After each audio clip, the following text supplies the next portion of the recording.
Ladies and gentlemen, opening ceremony is about to begin. Please, everybody take your seats.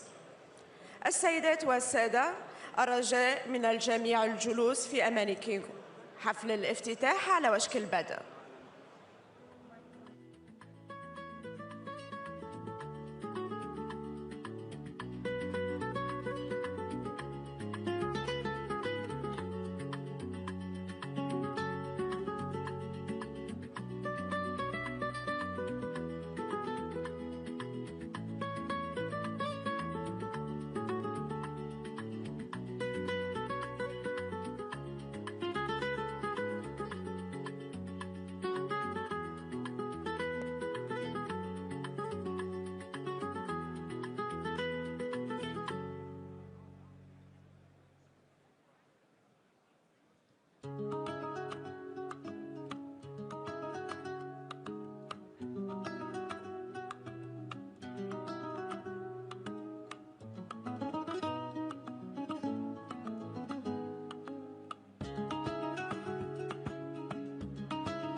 Ladies and gentlemen, opening ceremony is starting now. Please everybody take your seats. السيدات والسادة الرجاء من الجميع الجلوس في أماكنكم. سيبدأ حفل الافتتاح خلال لحظات.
Our world is uncertain.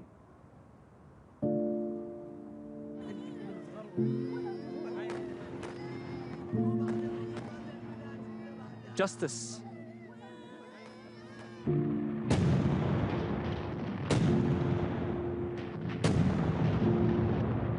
Security.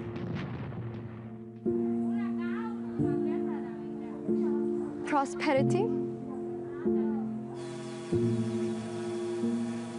Technology. Social cohesion.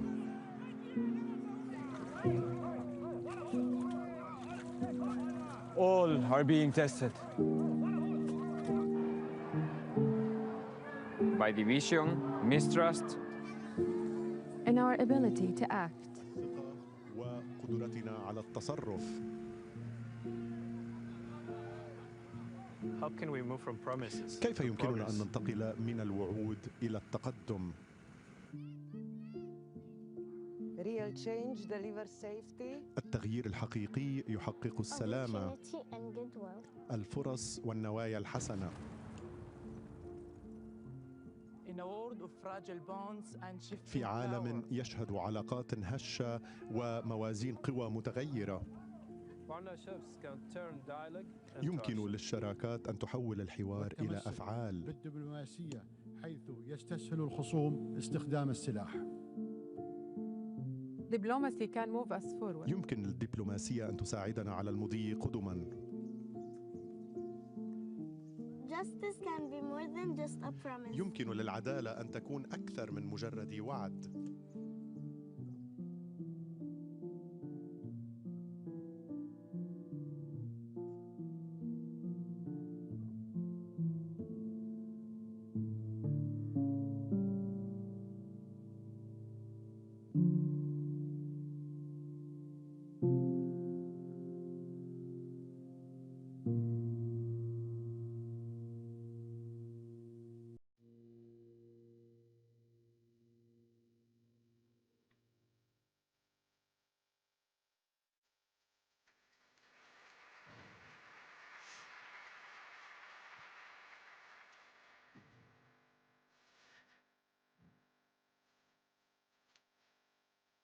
Your Highness, Sheikh Tamim bin Hamad Al Thani, Emir of the State of Qatar.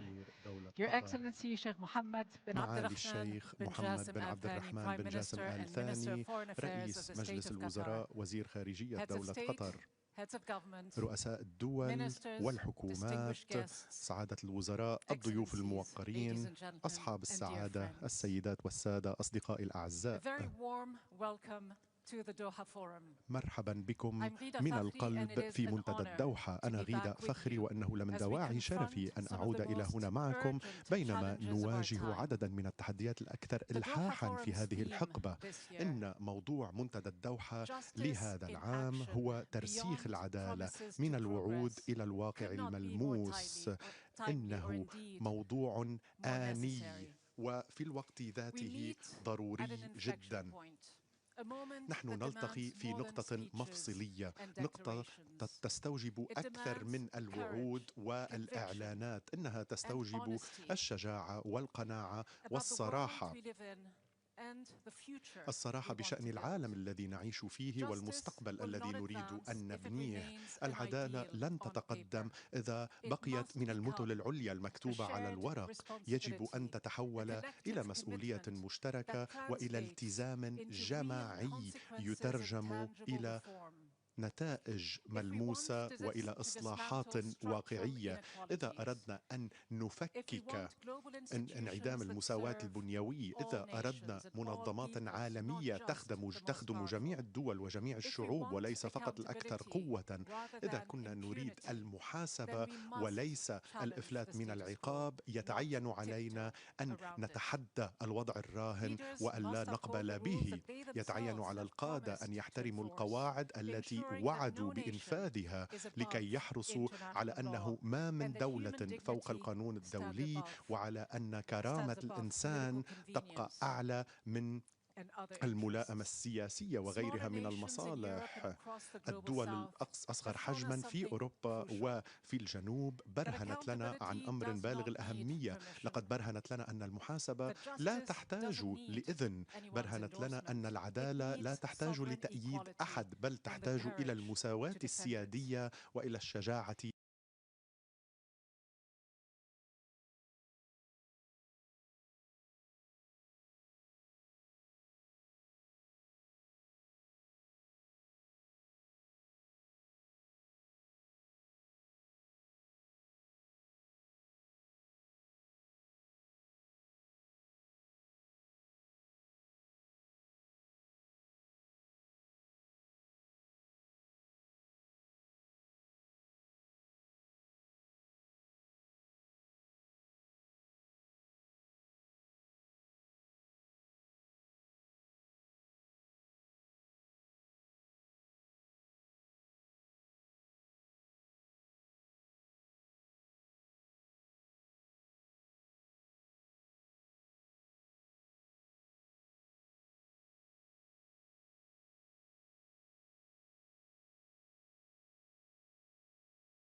القانونية تبدأ بالتصدع تحت وزن وثقل المعايير المزدوجة والنفاق. وفيما نستهل هذا المنتدى علينا أن نسأل أنفسنا كيف سنعيد بناء الثقة في مؤسساتنا، كيف يمكن للأنظمة العالمية أن تخدم الإنسانية وليس الجغرافيا السياسية، كيف يمكن أن نحرص على المحاسبة للحكومات والقادة الذين ينتهكون حقوق الإنسان ويرتكبون جرائم ضد الإنسانية. إن نسخة هذا العام من منتدى الدوحة لا تتعلق بنقاط التحدث بل تتعلق بالأفعال. نحن نريد أن نثبت أن الالتزامات هي أكثر من مجرد كلمات. دعونا نجرؤ على التغيير، على إعادة التفكير، على إعادة تخيل العالم ليس كما هو بل كما يجب أن يكون عليه. دعونا نحول أفكارنا المشتركة ومثولنا العليا المشتركة إلى أفعال ملموسة. دعونا نؤمن بالحقيقة حين يعطينا العالم كل الأسباب كي نتخلى عن هذا الإيمان. دعونا نتصرف الآن لكي نعكس مسار انهيار الثقة العالمية. إن منتدى الدوحة يبقى منصة حيوية، يبقى مساحة حيوية تلتقي فيها المؤسسات العالمية الرائدة والمفكرون العالميون الرائدون لبناء شراكات على أمل أن نتمكن من تحقيق تغيير ملموس هذا العالم. العدالة ممكنة ولكن فقط إذا تصرفنا بشجاعة وبقناعة وبإرادة جماعية. والآن للافتتاح الرسمي لنسخة العام 2025 من منتدى الدوحة، إنه لمن دواعي شرفي أن أدعو إلى المسرح معالي رئيس مجلس الوزراء وزير خارجية دولة قطر، معالي الشيخ محمد بن عبد الرحمن بن جاسم آل ثاني. تفضل سيدي. أصحاب المعالي والسعادة، السيدات والسادة، أرحب بكم في منتدى الدوحة في دورته 23.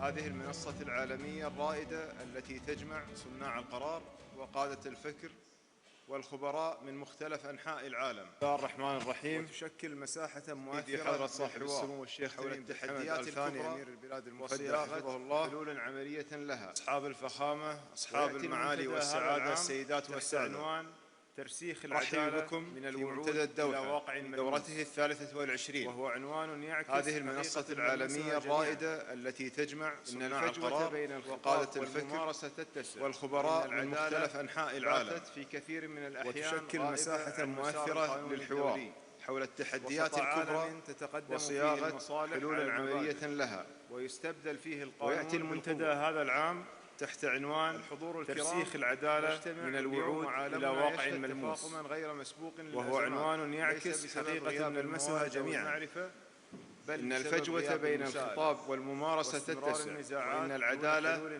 باتت في كثير من الأحيان غائبة عن مسار القانون الدولي وسط عالم تتقدم فيه المصالح على المبادئ، ويستبدل فيه القانون بالقوة بعيدا عن أي مساءلة. الحضور الكرام، نجتمع اليوم وعالمنا يشهد تفاقما غير مسبوق للأزمات، ليس بسبب غياب الموارد أو المعرفة بل بسبب غياب المساءلة واستمرار النزاعات دون حلول عادلة، ما يشكل تهديدا مباشرا للسلم والأمن الدوليين. وعندما تدار الأزمات بمنطق القوة بدلا من القانون، وحين يبقى المعتدي بعيدا عن أي مساءلة، فإن النظام الدولي يتحول إلى ما يشبه مجموعة من الوعود غير المنجزة. السيدات والسادة، لقد كشفت التوترات المتلاحقة أن إدارة الأزمات بحدها الأدنى أو الاحتفاظ بتوافق دولي مؤقت دون معالجة جذور الصراع لم يعد خيارا صالحا. فالأزمات حين لا تحقق حلولها العادلة تعود أشد تعقيدا وتتمدد إلى ما وراء حدودها. والتوافق المؤقت لا يوقف التاريخ بل يؤجل استحقاقاته. لذلك نقول اليوم بثقة: الحلول العادلة وحدها هي التي تصنع السلام المستدام وتمنع استمرار دائرة النزاع والانقسام. ويظل غياب المساءلة أحد أخطر مظاهر الاختلال في نظامنا الدولي، وهو ما يتجلى في منطقتنا. فمعاناة الشعب الفلسطيني تحت انتهاكات صارخة للقانون الدولي والمآسي التي يشهدها السودان من مجازر وانتهاكات جسيمة تبرز جميعها أن تحقيق العدالة وحماية الحقوق شرطا لا غنى عنه لصون استقرار المنطقة ومنع تفككها. وفي سوريا وبعد سنوات قاسية من غياب العدالة يمضي الشعب السوري في مسار يأمل أن يقوده إلى التعافي ضمن عدالة انتقالية تعزز التماسك وتنبذ الطائفية، مما يهيئ الطريق نحو سلام يطوي صفحة الماضي ويستند إلى المشاركة والعدالة. السيدات والسادة، إنما تواجهه منطقتنا من تحديات ليس معزولا عما يشهده العالم من تراجع خطير في احترام القانون الدولي والاستخدام المفرط للقوة دون محاسبة، وإضعاف دور المؤسسات الدولية، كلها عوامل تنتج بيئة دولية تتزايد فيها المخاطر وتتآكل فيها ثقة الشعوب بالنظام العالمي. إن عالمنا اليوم يحتاج إلى إعادة الثقة في القانون وإلى منظومة دولية أكثر عدلا وإلى تمكين المجتمعات والمنظمات الإنسانية باعتبارها شريكا أصيلا في صنع مستقبل أكثر استقرارا وشمولا. فالسلام الدائم لا يتحقق بقرارات شكلية بل بجهد تشاركي يضع كرامة الإنسان في صميم كل السياسات. الحضور الكرام، إن دولة قطر تؤمن بأن العدالة ليست غاية سياسية فحسب بل ركيزة أساسية لصون السلم الدولي وترسيخ الاستقرار، ومن هذا الإيمان تنطلق سياساتنا من تطابق القول مع العمل ومن انسجام المبادئ مع الممارسة ومن التزام ثابت بمسؤولية دولية لا نميز فيها بين الأطراف بل نقف فيها إلى جانب ما يخدم الإنسان ويحفظ كرامته. وسيرا على هذا النهج تواصل دولة قطر دورها في الوساطة الفاعلة باعتبارها أحد أعمدة سياستها الخارجية، فتبادر إلى فتح قنوات الحوار وتوفير منصات التفاوض الموثوقة وتسهيل التفاهمات بين الأطراف المتنازعة. ولقد أثبت سجل قطر من النجاحات في جهود الوساطة والثقة التي يبديها المجتمع الدولي بالدور الذي تقوم به في تحقيق السلام أن الوساطة ليست رفاهية سياسية أو خيارا مصلحيا بالنسبة لنا، بل منهج راسخ نمارسه بإخلاص إيمانا منا بأن السلام الحقيقي يبدأ من الإشراك للإقصاء ومن توسيع المساحات المشتركة لا من تعميق الانقسام.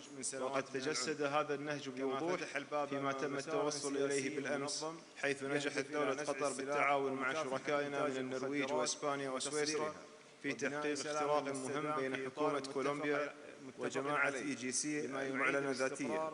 وقد أتاح الاتفاق فرصة حقيقية لتعزيز أمن الكولومبيين وصون كرامتهم ومنح المجتمعات المتأثرة بالنزاع بارقة أمل عملية للخروج من سنوات من العنف، كما فتح الباب أمام مسار سياسي منظم يهدف إلى نزع السلاح ومكافحة إنتاج المخدرات وتصديرها وبناء سلام مستدام في إطار متفق عليه، بما يعيد الاستقرار إلى المناطق التي طالها الصراع ويؤكد أن هذا التقدم أن الوساطة الصادقة والمسؤولة قادرة على حماية المدنيين وفتح الأبواب أمام سلام يرتكز على المسؤولية والثقة والتزام الأطراف بما يخدم الشعوب.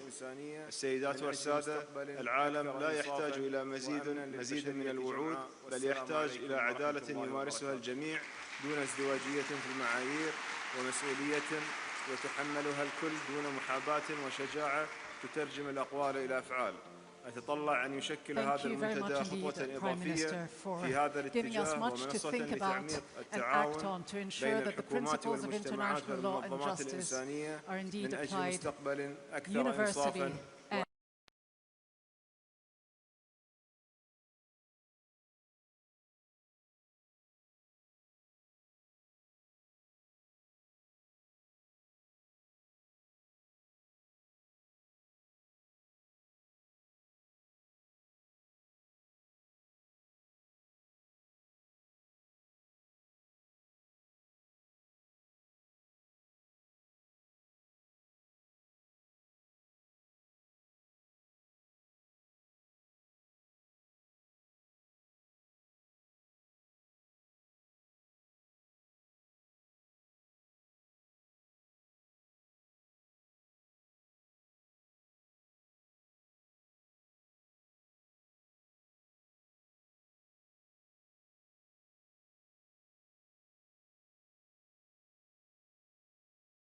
in Gaza City.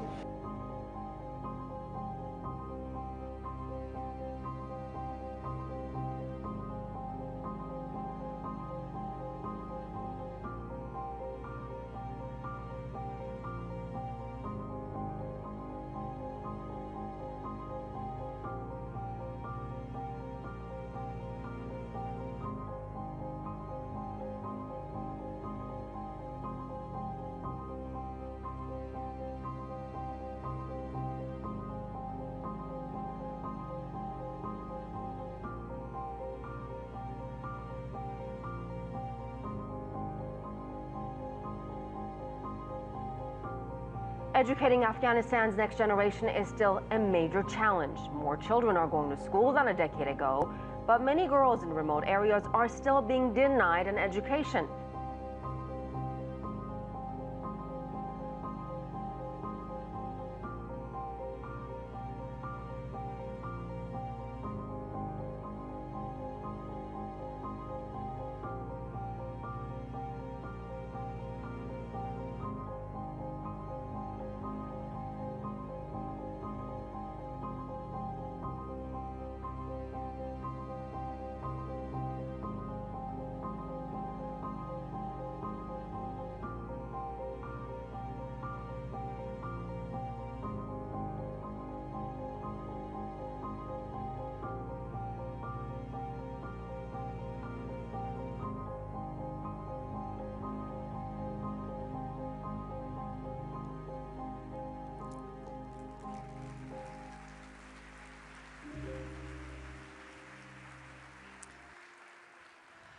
Our warmest congratulations to the Doha Forum 2025 award winners, Alex Thier and Saad Mohseni, for their vital contributions to education in some of the world's most challenging places and environments, Palestine and Afghanistan.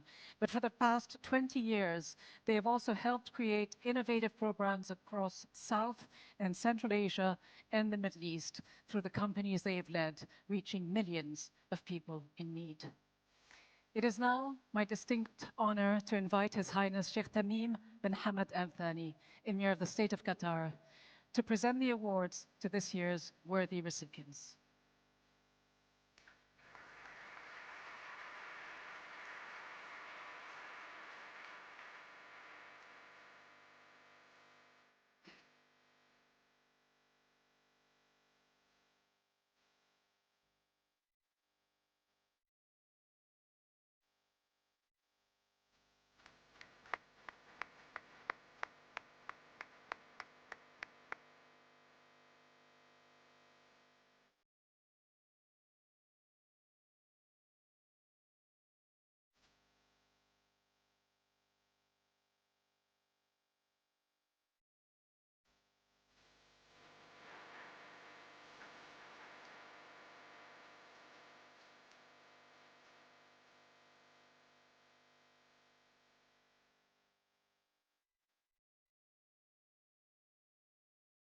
Thank you very much, Your Highness. And once again, congratulations to the Doha Forum's awardees, Alex Thier and Saad Mohseni.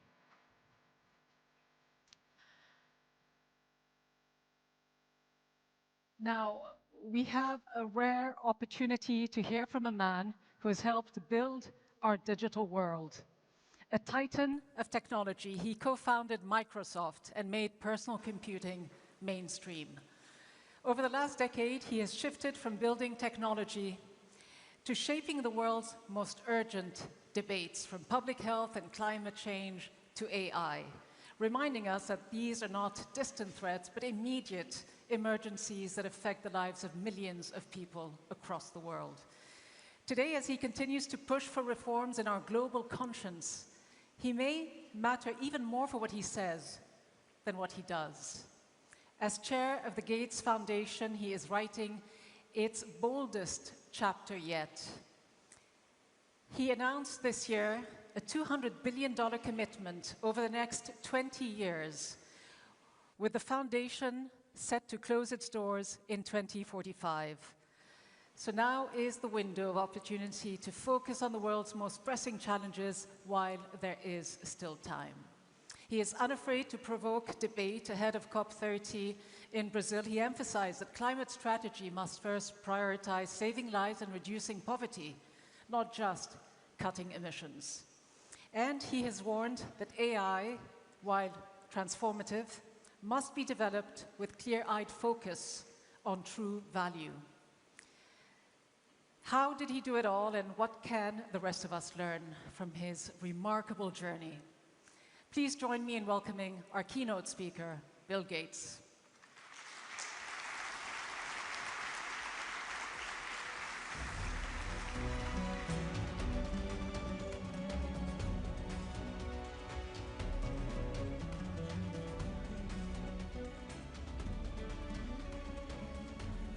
Good morning, Your Highness, Your Excellencies, distinguished guests.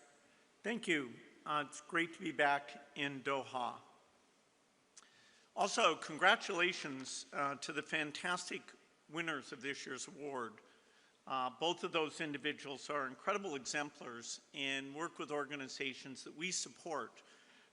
They're not only helping to educate the poorest in the world and give them hope, they're also helping us with the work we're doing to eradicate polio, where Pakistan and Afghanistan are the only two countries in the world that we've never gotten rid of the virus. So I'm excited to see them deserving this fantastic award. When I was in my 20s and 30s, I didn't think much about equity. I loved working on software. I was monomaniacal, working day and night. And I was thrilled that personal computers would be a form of empowerment. And you know, that dream came true. I wasn't thinking at that time about global health. In fact, it wasn't until I was in my 40s that I realized that I don't even understand how many children die, what do they die of? You know, as the world gets richer, are we helping children out? When I would visit Africa and other poor countries, I started to see how tough the conditions were and found that over 10 million children were dying before the age of 5. Many of them from diseases that vaccines existed for, but they weren't getting out to all the world's children. And so in seeing that, I said that the great fortune that I'm lucky to have from the success of Microsoft would go back to society to try to improve those lives and reduce those deaths. And I got to see firsthand the tragedy of a death from pneumonia or malaria. I got to see kids who are malnourished, and even if they survived, would never achieve their potential because they hadn't been fed properly at a young age. And so at the turn of the century, I created the Gates Foundation, and soon after that, it became my full-time work. And it's been incredible working with partners on all of this. Qatar, of course, is an incredibly generous country, not only in the role it plays in solving conflicts, but also its generosity in providing resources to these causes.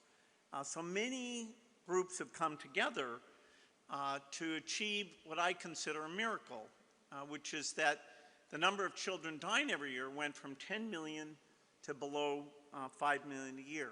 It declined over twice as fast as it ever had in all of history. Part of that was getting vaccines out to those children, and a lot of it was supporting the primary health care systems to support those children. Unfortunately, this year marks the first reversal in this progress. Last year, 4.6 million children died. This year, it will be 4.8 million. So we can think of lots of mothers who are facing this tragedy. But I'm also optimistic that we can stop this backsliding. If we find the generosity, both from individuals and governments, and we prioritize the basic, and we focus on the innovations that will help in this area, we can go back to reducing these deaths. Running a healthcare system with great primary health care requires less than $100 per person per year. And that's the system that can prevent over 95% of these deaths. The progress is fragile. We have not only very poor countries with over 600 million people living in them, we have over 100 million people living in countries with conflict. And we need to prioritize both of these. Now, fortunately, our innovation is going faster than ever. Thanks to great science, we will create new tools. We will have a vaccine for HIV and malaria. We will have the tools to end polio and make it the second disease ever eradicated. Now, artificial intelligence has come along to greatly accelerate our progress in these areas. AI will play a role not only in the scientific discovery side for new vaccines and drugs, but AI will play an incredible role in the delivery as well. We're funding the AI companies to understand all of the world's languages, including all the dialects of Africa and Asia, so even the poorest will, just with a cell phone, be able to talk and have a virtual doctor, a virtual tutor, a virtual agricultural advisor. In fact, our goal is very simple, that the poorest in the world should benefit first from AI, not be 10 or 20 years behind, which is normally the case. So even though we have this setback in child mortality, I am not at all pessimistic. In fact, I believe over this 20-year period, we can lift up countries and make almost all of them self-sufficient. I believe that if we do the right things, we can cut childhood death in half again, down to below 2%. Now, this is going to require a lot of prioritization. It's going to require a lot of partnerships. And today, the Gates Foundation is proud to be announcing a much expanded partnership with the Qatar Fund for Development. Together, we'll support economic empowerment, for example, farmers getting much better seeds and having double the productivity, as well as health and education. Qatar is a partner in some of the greatest efforts in the world, including Gavi, which buys vaccines, and Global Fund that works on HIV, TB, and malaria. There are regional initiatives that Qatar was one of the first to help drive, including the Lives and Livelihoods Fund. And so all of this early investment, this commitment to those in the greatest need is very exciting. So people should not be discouraged. Humans are problem solvers, and we can get these new tools. And this will be the generation that can solve childhood death. It can eradicate poverty, it can eradicate polio, and it can bring down over 95% diseases like malaria, HIV, and AIDS. We should not stop with the progress we've made. Together we can save the lives of millions of children and empower them to make great contributions. It's not going to be easy, but I believe this is morally the most important cause in the world, and we should work together to achieve it. Thank you.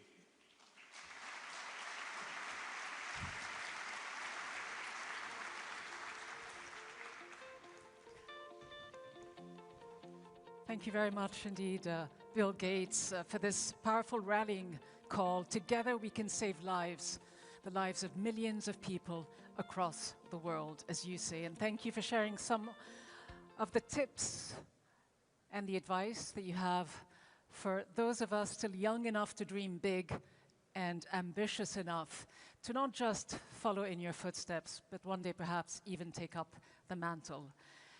It all begins with small, uncertain steps, guided by curiosity, fueled by determination. And this is what it's all about, turning promises and ideas into concrete actions. Let us take a brief moment now to pause and reflect on what we've heard so far, while we reset the stage for our opening panel. So whatever you do, don't go anywhere. We'll be right back.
Ladies and gentlemen, mediation in a time of fragmentation is the title of the Doha Forum's opening panel. In an era marked by geopolitical tension and polarization and the rapid spread of conflicts across borders, the need for credible and effective mediation has never been more urgent. As traditional channels of dialogue and communication often break down under the weight of mistrust, mediation offers a powerful alternative to rebuild communication, restore a spirit of compromise, and keep the hope of peaceful resolution to some of the world's most intractable disputes alive.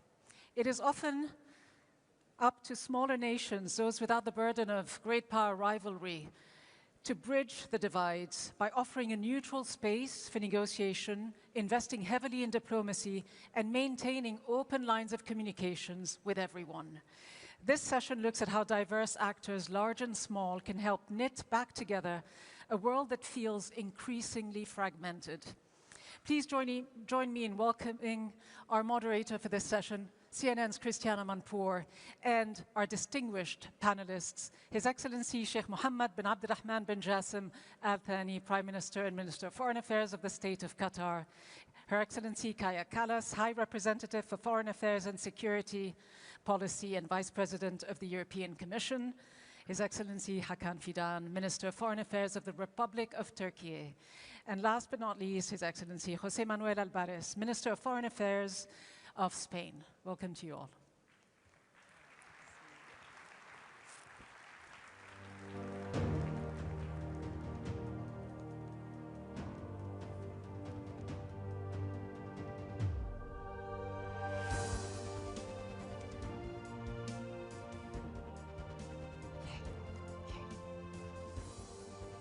Thank you for writing these.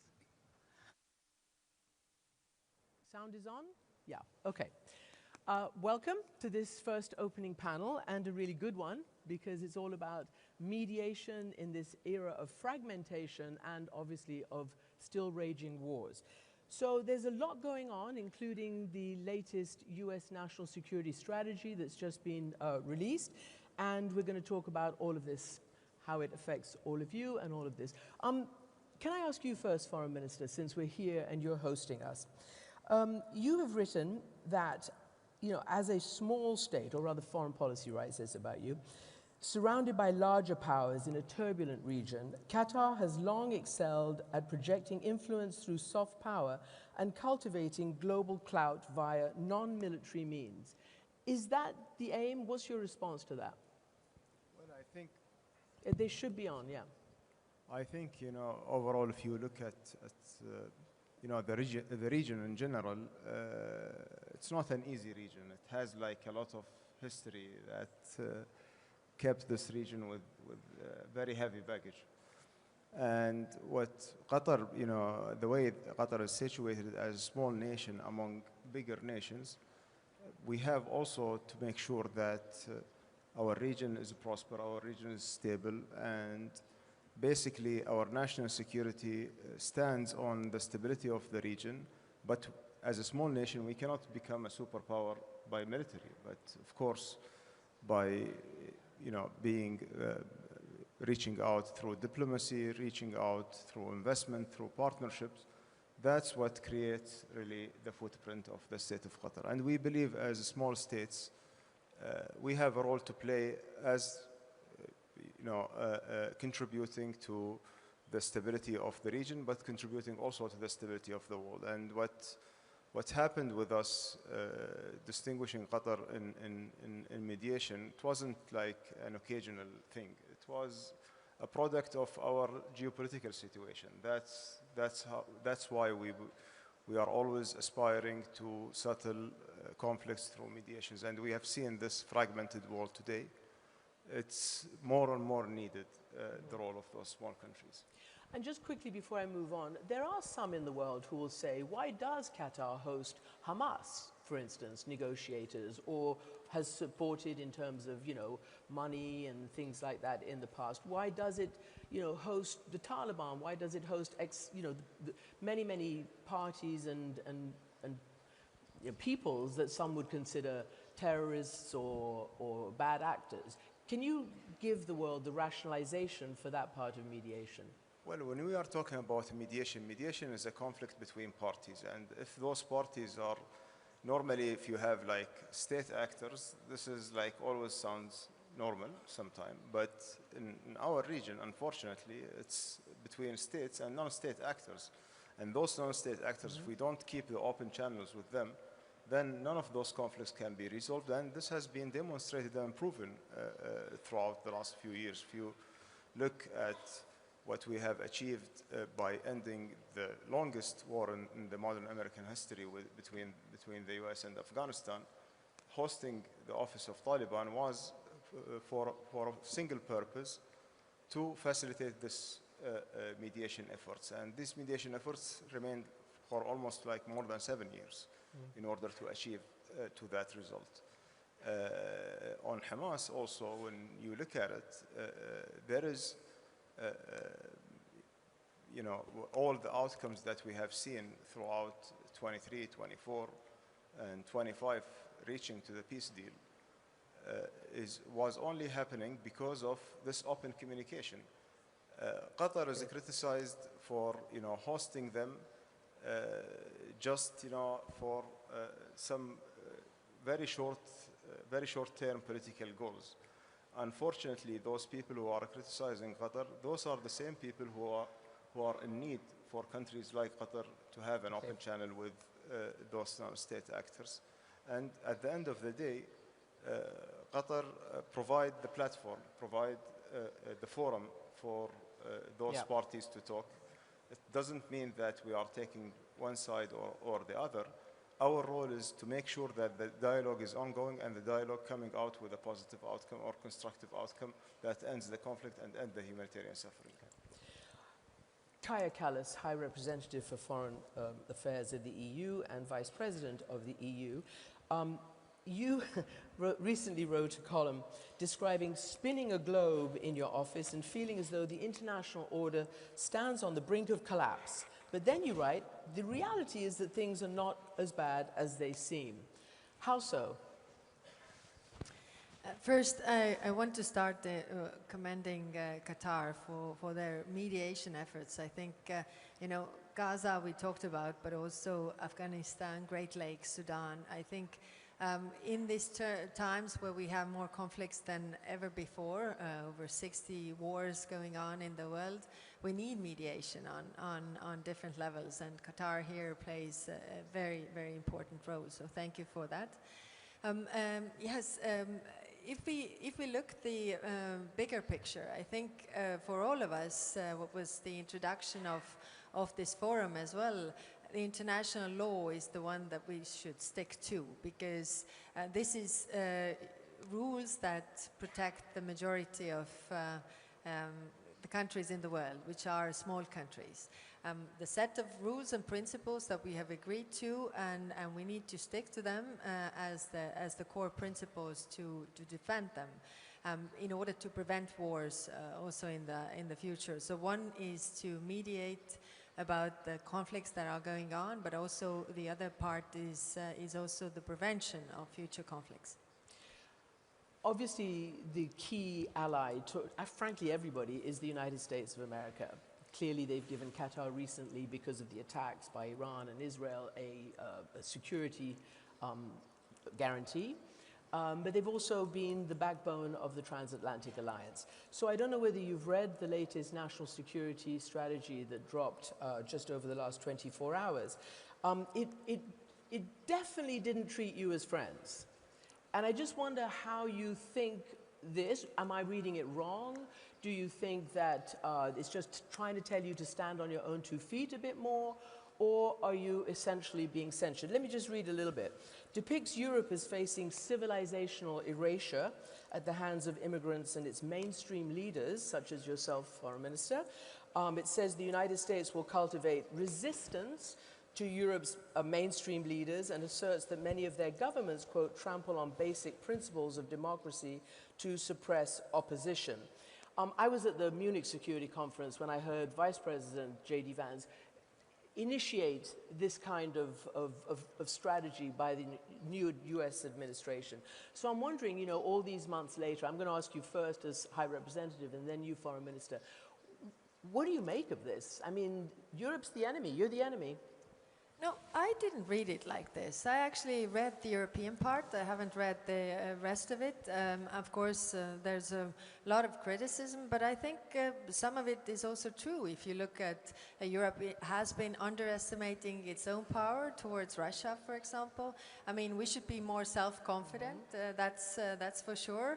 And you know, US is still our biggest ally. And there, I read it as well that we are still the biggest ally, and it's in the interest of the United States as well that Europe lasts, and that we are really still the ally and working together for these things. I think we haven't always seen eye to eye on different topics, but I think the overall principle is still there. We are the biggest allies, and we should stick together. Okay. You, Foreign Minister, how do you see it? Civilizational erasure. And they do mention, obviously, immigration as an issue. Your country has had quite a successful recent experiment or strategy with immigration. And actually, your GDP is growing. And I spoke to your own Prime Minister at the UNGA earlier this year, who sort of laid out the strategy of immigration into Spain. So what do you make of being told that your sort of parties, your sort of Europe is facing civilizational erasure if it doesn't change those issues, which are big in Europe too, the immigration issue? Well, thank you. It should be on. Thank you very much. The immigration issue is a very big issue for us too, but you cannot avoid certain crises that are taking place around your neighborhood. When a crisis happens, it's your humanitarian duty to shoulder some of the responsibilities that you are facing, actually. That's what is happening with Turkey. Our objective for the first time is to have an open door policy when this crisis in Syria started. And as a result, we received a lot of Syrian refugees who were fleeing from the war. But it cost us politically back home, but in the long run, we saw that it really has served the humanitarian objectives. But coming back to the original point here, you know, in our region, unfortunately, we are facing a lot of problems. And in Ukraine, in Gaza, and now, thanks God, things are going quite well in Syria.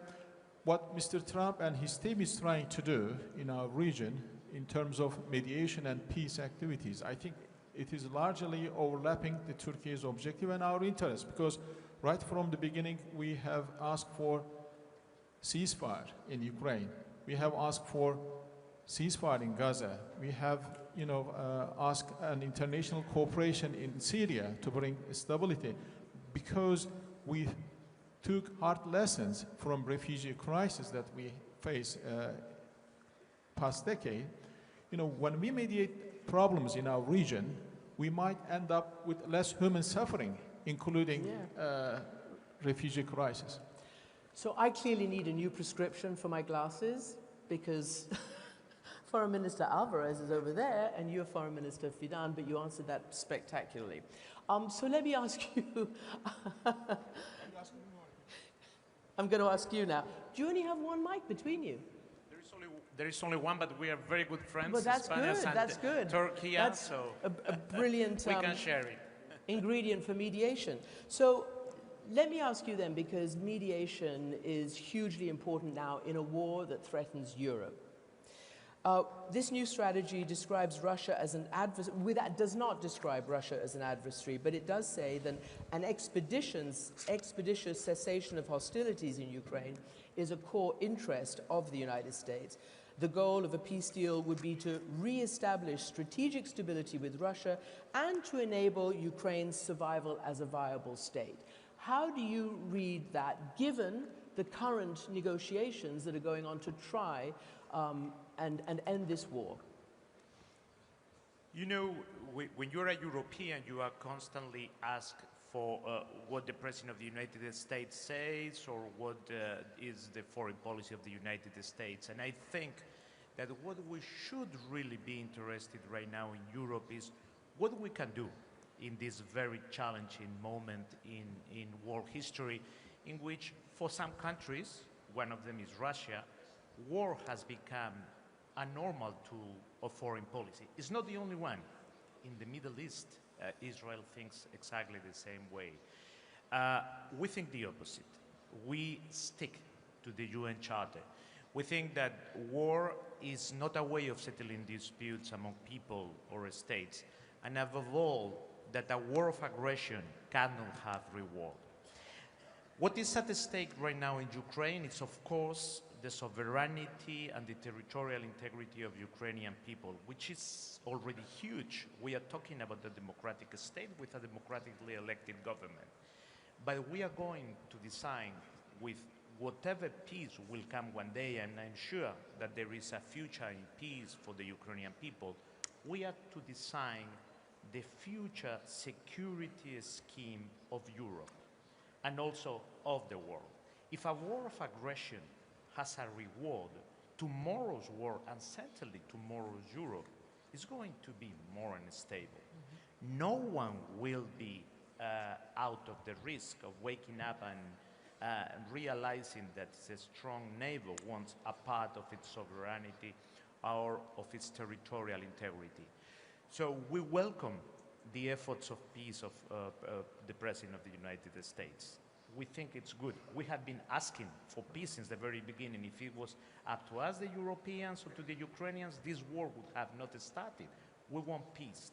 We just want to make sure that it's a just and lasting peace. Just and lasting peace means that there is no reward for the aggression, that there is a sovereign Ukraine that can take its own decision, including which international organization is a part of, and that at the end, that peace is stick to the United Nations Charter. Can I quickly ask you while I have you here? The US is pretty angry at Spain because you have refused point blank to raise your military spending to 5% of your GDP. I asked your Prime Minister about it, and he had all sorts of reasons. Can you explain where you, as Spain, as a southern European nation, where do you see your biggest threat? And is it not Russia? Why would you not raise your GDP? We acknowledge that Russia is right now, by far, the largest threat to European security. There is a war of aggression going on European soil. There are other threats that come also from the south, and we have great partners from Mauritania to Jordan. Turkey, it's a key element in NATO and in our southern flank security, and we acknowledge it for that.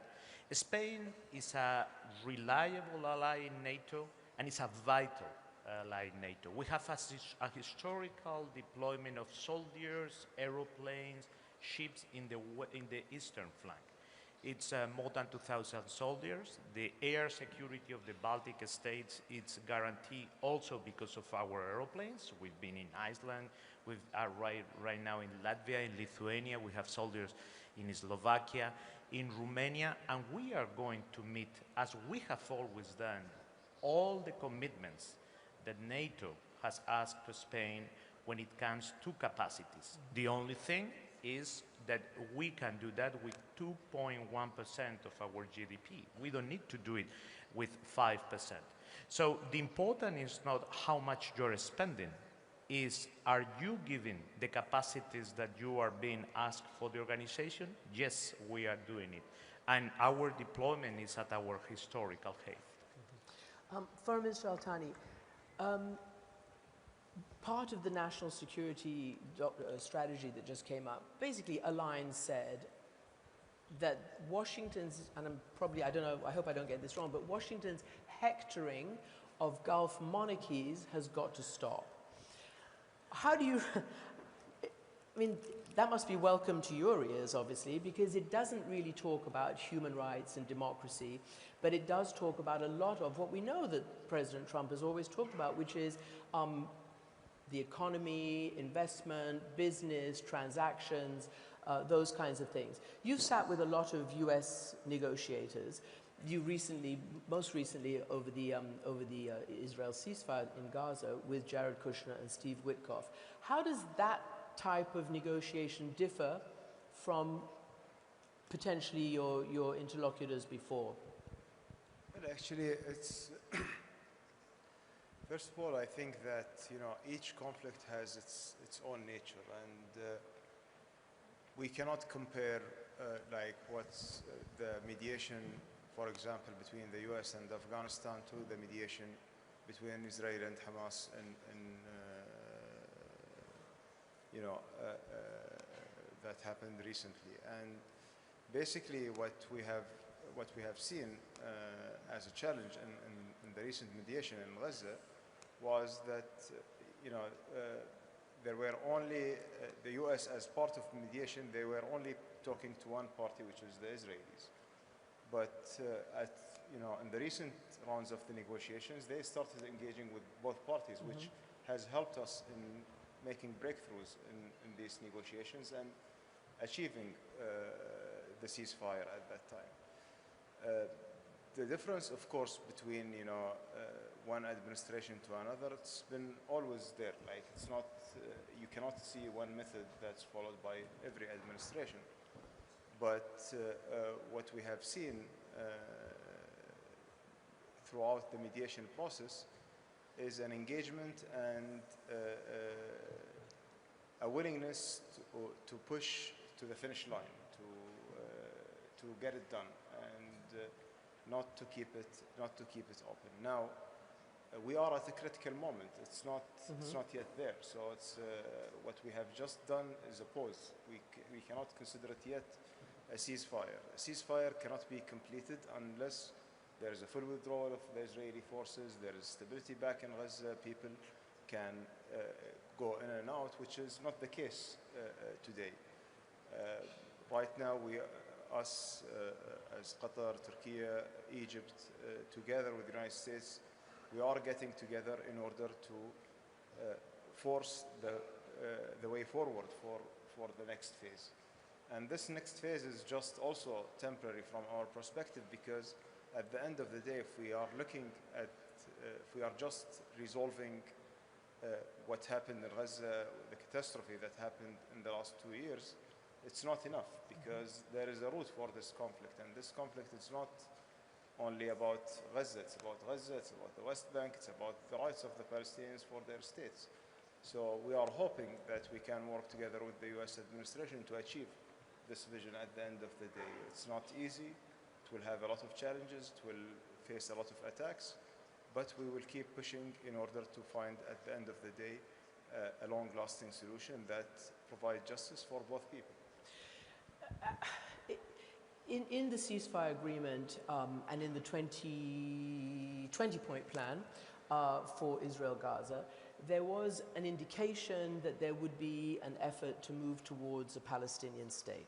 For the second time this year, the Israeli Knesset basically, well, they don't want that to happen, and actually Prime Minister Netanyahu and his far-right allies boycotted a vote that was to move the phases along because of the reference in the plan to the two-state solution. When you're talking about mediation, how do you get beyond that kind of ideology? How do you get beyond the hard, liners who don't want even what President Trump has put forward? Well, actually, here where the enforcement is needed, because one of the lessons learned that we have seen and experienced throughout the last 2 years, that if accountability is absent and enforcement is absent, things can just keep going, and we remain hostage in the hands of the extremists, and that's what we want to avoid. And we have seen that the efforts that all of us, we put together in order to reach to the ceasefire that we have achieved this year, needed for the next phase, which is the stabilization, and then the third phase, which is the Palestinian state. If this extremist agenda will just overshadow all our efforts as an international community, then everyone is recognizing that there is something wrong with the structure that we are working through. And I believe that U.S. role is key in this because U.S. has the enforcement part of that in order to put this conflict on the right track for a resolution. Foreign Minister Fidan, I want to ask you about this because it's also about a stabilization force. The UN Security Council, I think for the first time in my memory, well, recent memory, with consensus and unanimity, voted for the Trump peace plan. One of the main objectives early on is a stabilization force. What can you tell us about how that's going to get beyond the blocks? I mean, first of all, Hamas is still not demilitarized, and there is a de facto partition inside Gaza, the so-called yellow line. And as we've seen and we've heard from Foreign Minister, there's no movement towards this second phase. I mean, is Turkey willing to put troops on the ground for a stabilization force? Would that be acceptable to any party? Well, first of all, Turkey is ready and willing to do whatever it takes for us to contribute to the ongoing peace efforts that everybody is collectively contributing. And in terms of ISF, still there is a big discussion taking place, how to form and what are the specific mission statements and what will be the rules of engagements. I think when we define the mission of ISF, we should be realistic and nuanced in expecting certain things from ISF because there are realities in the field. And I think our first objective in deploying ISF should be is to separate Palestinians from the Israelis on borderline. This should be our main objective. Then we can address the other remaining issues. And whatever ISF is going to do is also be supplemented by other entities like the police force that is going to be vetted and trained. And then also we will have a Palestinian local administration. And then we will have a peace board. Now all these organs supposedly will work together in a synchronized manner. When we have this system more or less in place, I think we can be much more realistic in expecting from ISF. But as I said, there is a big challenge for ISF either because the formation of the ISF, which countries will be contributing, this is a big question now, and what will be the command structure, what will be the logistics. Thousands of detailed questions are in place, but this is up to our military commanders. But then what will be the first mission? I think once we deploy ISF, the rest will come. Once you deploy yourself, that's the key. I'll come back to you, Kaya Kallas, but I want to ask you as Foreign Minister, I guess one of the questions is, you were one of the first countries, along with Ireland and Norway, to recognize a Palestinian state. And there was a whole load of brouhaha in the world saying that this would just reward terrorism, that it wouldn't advance, the peaceful resolution of all of this. And I wonder whether you think that gave your countries leverage in this process or not, because right now, as you know, there is a massive crackdown by the Israeli forces and settlers backed by the Israeli state against Palestinians in the West Bank, as well as the unresolved issues in Gaza. I mean, people, as you've seen, still living in the rubble, aid still not going in sufficient quantities, and no movement towards the second phase, as far as we can gather. So tell me, and I'm talking about mediation and leverage now, what leverage do you think your declaration, which was then amplified at the UN by many more countries, what did that do? It's very clear that to work for peace, and in the Middle East, peace means the two-state solution with a real and viable Palestinian state living in good neighborhood with the Israeli state gives you leverage. Working for peace always gives you leverage. At the time, some people criticized us, saying that we were alone, that it was a void movement. When we see the wave of recognition that came right after, with many members that are permanent members of the Security Council, you realized that we were not alone, we were the first, and we were leading the way towards what we all know, including the Israeli people, that is the real path for security and for peace for both Palestinians and Israelis. We did the recognition because of justice, because it's justice for the Palestinian people. I don't see why in the world we would assume that the Palestinian people is the only people in the world that are eternally condemned to be a people of refugees. We did it because of peace, because we will never accept that the only way to relate between Palestinians and Israelis or among people in the Middle East is through violence.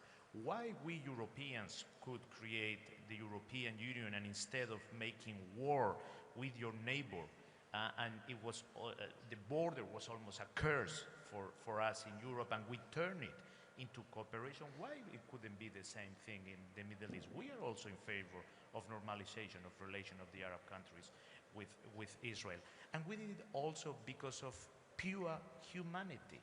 When you see 70,000 Palestinians being killed in front of your eyes, in front of your TV screen, children's babies, and when you believe in the United Nations Charter, in the principles and values that founded the European Union, you cannot be moved. You have to do something. On Wednesday in Madrid, we are going to receive Mahmoud Abbas, and we are going to convey the same message. It's time to work to put in place a real Palestinian state. And that means the West Bank and Gaza under one single Palestinian authority. We have to stop the violence of those settlers that is really out of way. And we have to stop all those illegal settlements that are spreading. We have to go for reconstruction in Gaza. And the day we will have one single Palestinian authority that will control the West Bank and Gaza connected by a corridor with an exit to the sea and its capital in East Jerusalem, living in good neighborhood with Israel, I think that day we will have achieved what Europe stands for, and it's peace and the respect of international law and international humanitarian law.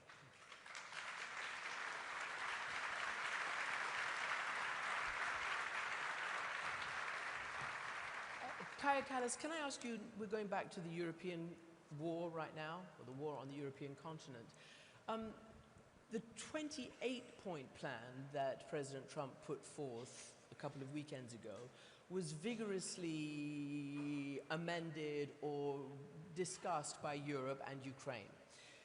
On the other hand, would you agree that Europe has not put a peace plan forward for Ukraine, that this process by the United States is the first actual time, and you've just said that you've been calling for peace and this and that. That's one question, but it's related to leverage. Military commanders tell me that in times of war, either superior military might will end a war, which it hasn't here, or actually, you know, even between Israel and Palestine, or the parties have to come to some kind of, be forced to the table. There has to be enough pain on whichever one, both, to come to the table. Give me your responses. First, actually, I wanted to build on something that His Excellency said about accountability, justice, and the peace lasting. Because one is to achieve a peace deal, and the other thing is that this peace is sustainable, which requires the whole of society approach, really, that, you know, people also accept this. I mean, wars always bring human suffering, and how can we go from this place that what happened would never happen again, and that is bringing sustainable peace. Now, coming to your question, in Ukraine war, there are no both parties because there is one aggressor and one victim, and that's why, you know, if we want to have a sustainable peace, a long-lasting peace, we should make sure that the concessions are on the aggressor side, that the aggression does not pay off, it's not rewarded. If we look at the last 100 years, Russia has attacked 19 countries, some as many as 3 or 4 times. None of these countries has ever attacked Russia. So putting limitations and stress on Ukraine actually does not bring us long-lasting peace. Okay, we give security guarantees to Ukraine, it will end there, but it will start somewhere else, because the problem is the Russian military. Their army is extremely large, their military budget is enormous, and they will want to use it again. If not on Ukraine, then somewhere else. So focusing on really, putting the pressure on the aggressor, like Jose Manuel said, if aggression is rewarded, we will see it happen again. And not only in Ukraine or Gaza, but all around the world, because aggression really pays off. That's why we have so many wars nowadays going on, that the international law is really under a heavy fire. Okay, but the question really is, what is the leverage that you have? Because if the US is pulling back, which it is, in terms of making you step up and fill that gap militarily, yes, clearly Putin doesn't feel any leverage right now. We have leverage, and that is economic leverage. I mean, wars also end when the aggressor runs out of money to fund this war. And that's why, yes, we see the economy is not doing well. I mean, if you look at the indicators like the interest rate of the central bank, you see that their national fund is almost completely depleted. They don't have the same revenues from oil and gas due to the sanctions, and also, the sanctions on shadow fleet are hitting them hard. Now we have the discussions of using the Russian frozen assets for the reparation loan. Where's that going to end? Because Belgium says no. Well, we are 27 democracies. It always takes time to get to results, but the discussions are ongoing. The proposal is now on the table. Why is it so important? To really show that it doesn't pay off. And there are examples from the history, from this part of the world. I mean, when Iraq invaded Kuwait, it was exactly the same case. I mean, if you look at the speeches... There was a military confrontation. I covered it. America got 500,000 troops together. The difference was it wasn't the UN Security Council member who was doing the aggression, and that's why the international response was very clear. But the case is exactly the same, and there we actually defended the international law, all of us together. So my point being that wars end when aggressors run out of money. By the way, Russia ended the war in Afghanistan when they ran out of money to finance this war. So they want us to believe that, they're doing fine, nothing to see here, we can outlast you. It's not really true if you and by the way, in that national security paper that you were talking about, there is that, Americans are saying that Europe has a huge leverage, regarding Russia. So we shouldn't also underestimate our own power and overestimate Russia's strength. Except often from America we hear that Ukraine has no cards, that Russia thinks it's going to win.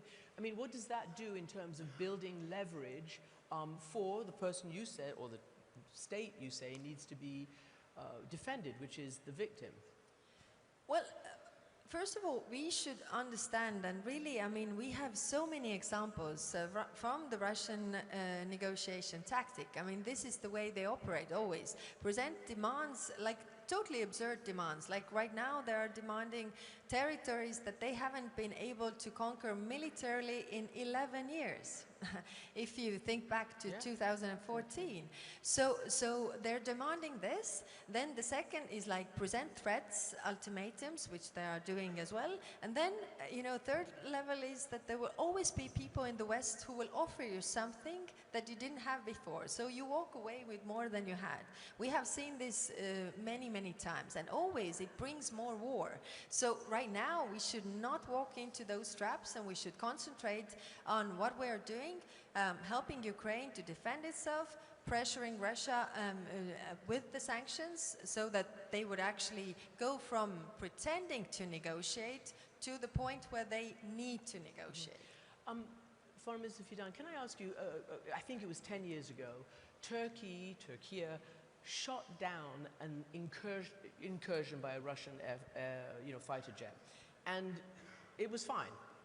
The rules of the world were established. You said don't come into our airspace. They did. You shot them down. Boom, that was the end of that.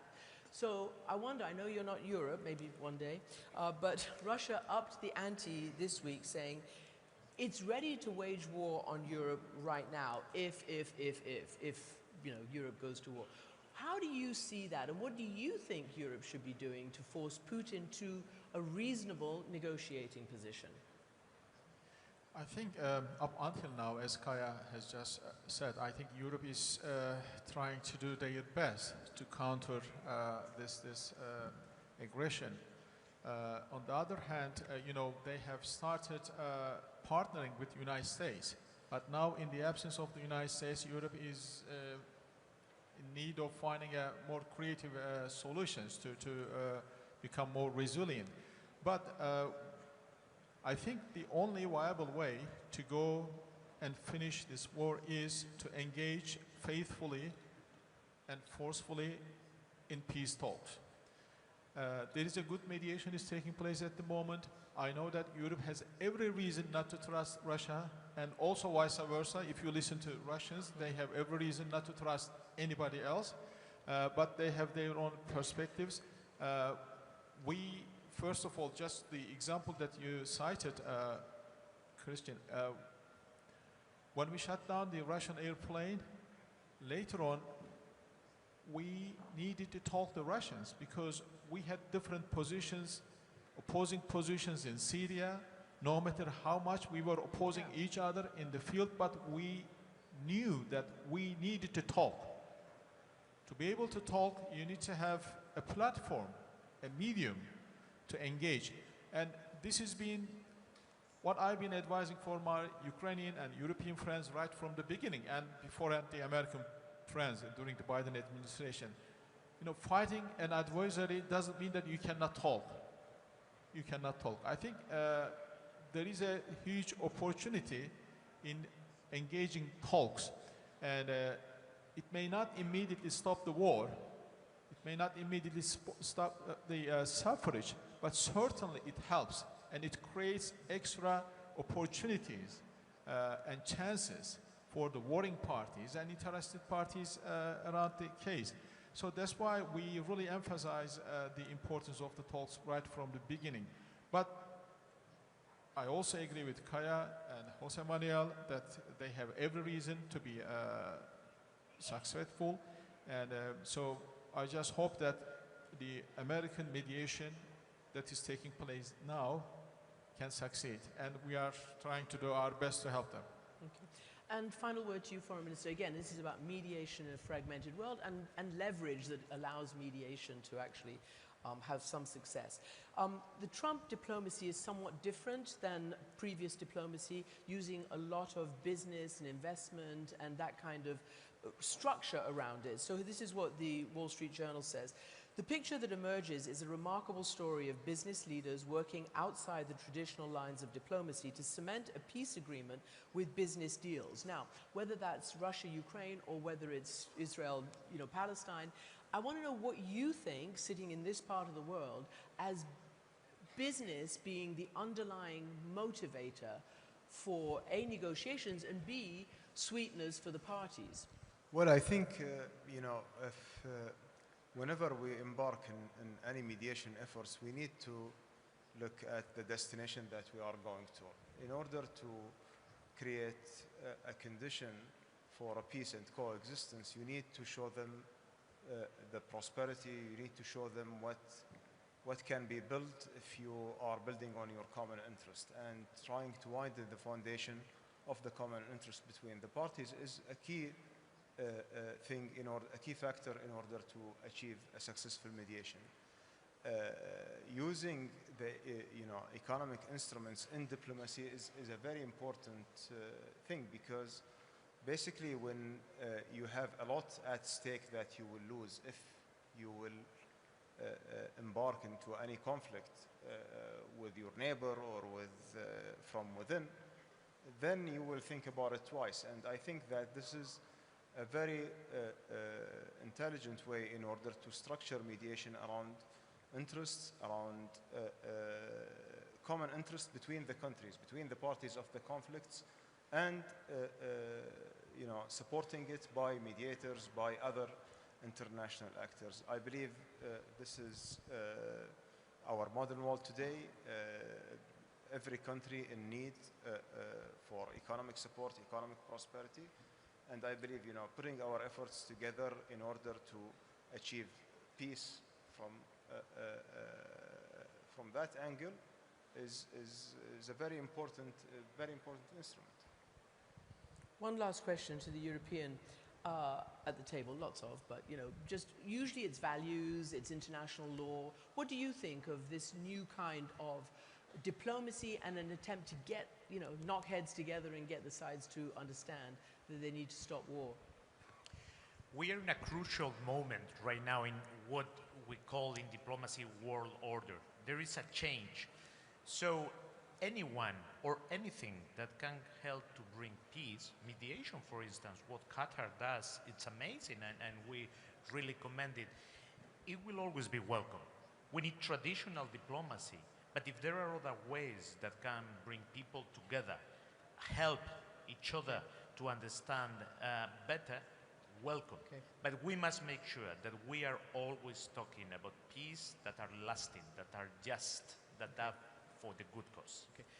30 seconds. Yes, I would still stress one thing, which is the long-term peace and the whole of society approach, because knocking heads together, getting the peace deals. That's my word. Yes, yeah. But I'm taking from that means that you can get deals, but it has to be also accepted by the society. I mean, we saw in Colombia there was a peace deal, but people rejected it. And by the way, there was recent study about the peace, different peace talks. If women are around the table, then the peace agreements actually last 35% more than those where women are not at the table. Clearly, I'm going to clap to that, so it's a great way to end. Foreign Ministers, High Representative, thank you so much for this discussion. Thank you. Thank you. It's really nice to see you. Thank you so much. Thank you. Thank you, and thank you. Thank you. What do you think is going to happen in Syria?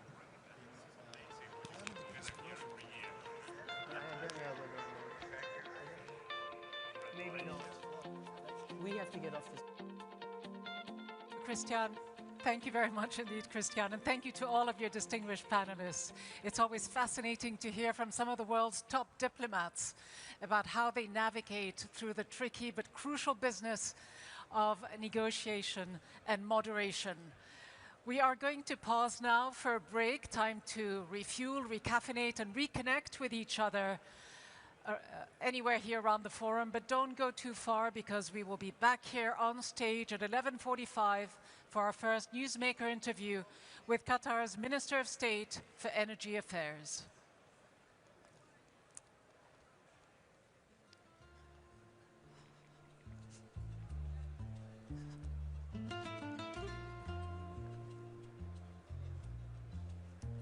Too late.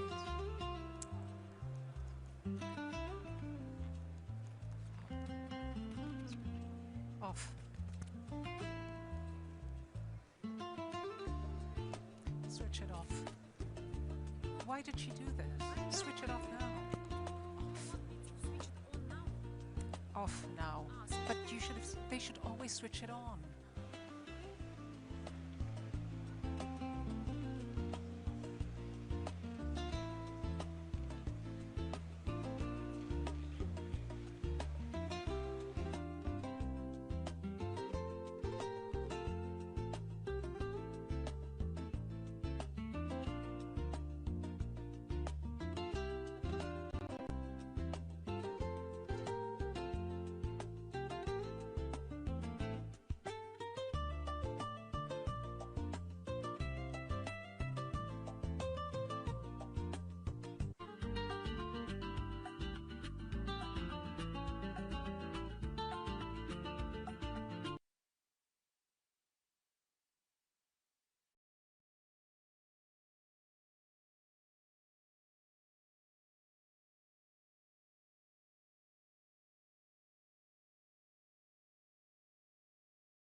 وأيضا اعتداء لروسيا لبلدان أخرى. هناك تاريخ كبير وتاريخ لردة الفعل حول هذا الاحتلال والعنف. وعندما بدأت روسيا الاحتلال ضد أوكرانيا عام 2014 لم يكن ذلك احتلال فقط لنا ولكن لوجودنا. نعم، أوكرانيا نسعد للاستمرار بالقتال مع المساعدة الأوروبية أو من دونها. شكرا لك.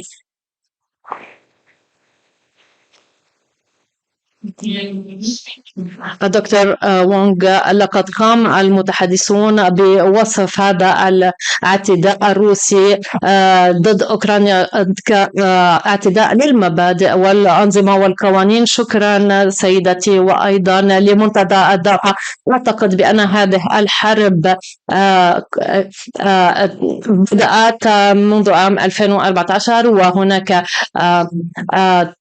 تخريب للنظام العالمي بأكمله. وأعتقد بأن الصين عبرت لمرات عدة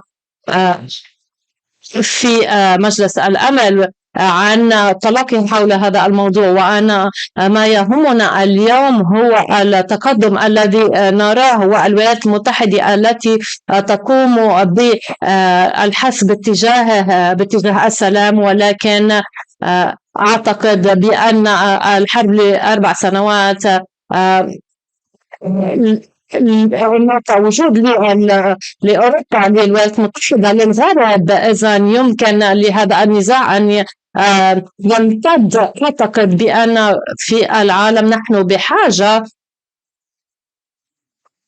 إلى بلدان أخرى تكون أيضا مشاركة كالصين. جنوب أفريقيا لقد قامت الصين بوضع خطة سلام وأيضا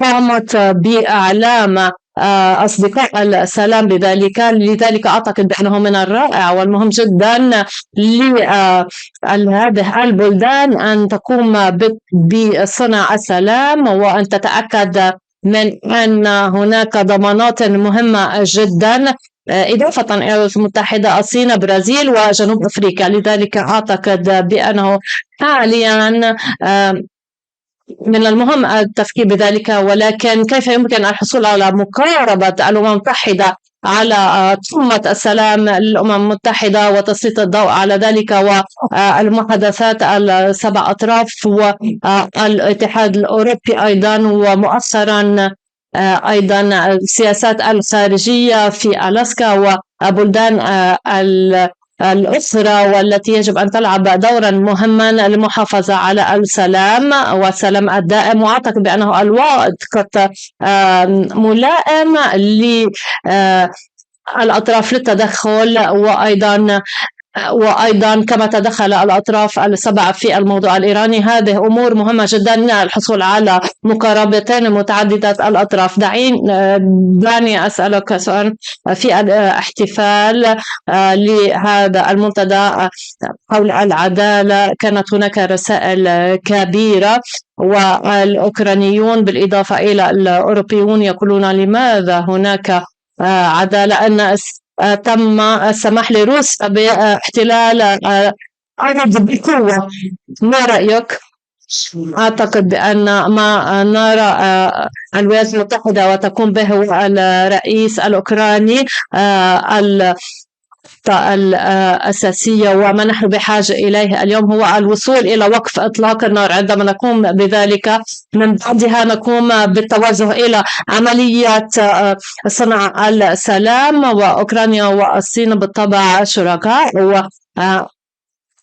هناك الكثير من الأمور والصين يمكنها أن تلعب دورا مهما في عملية إعادة البناء والبناء التحتية. أعتقد بأنه يمكننا العودة إلى مجلس الأمن تبع الأمم المتحدة وأن نحل هذه الأمور وأن وافقت روسيا على نقاط ما يمكن أن نذهب إلى المجلس ونقوم باتباع مبادئ الأمم المتحدة والتوصل إلى الحلول. معالي الوزير، ما رأيك بما تعرضه الصين؟ ويمكن أن يقول البعض بأن الصين اليوم ترى أن هناك فرص للحصول على الضغط الدولي.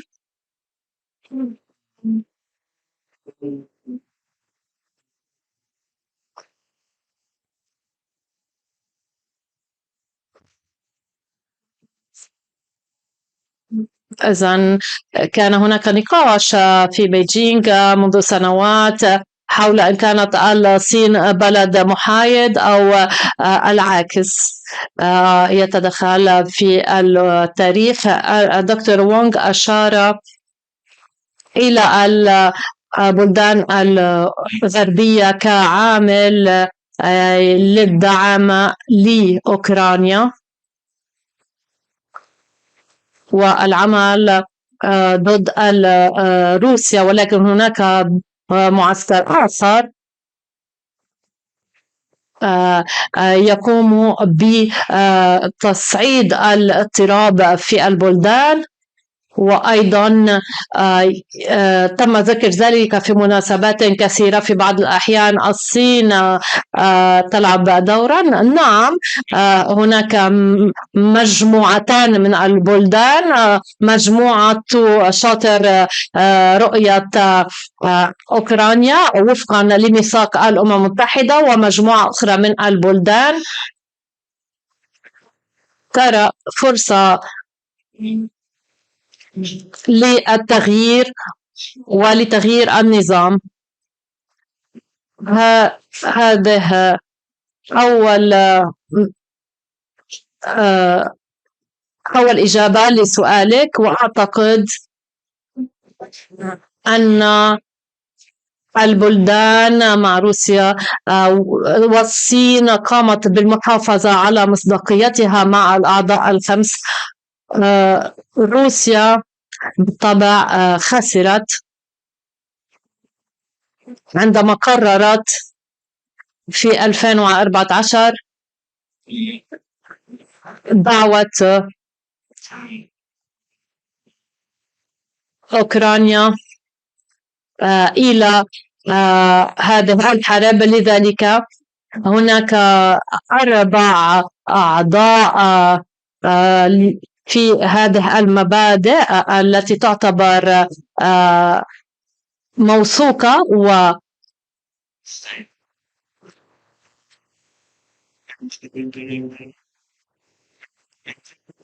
أعتقد أن تكلمنا عن النظام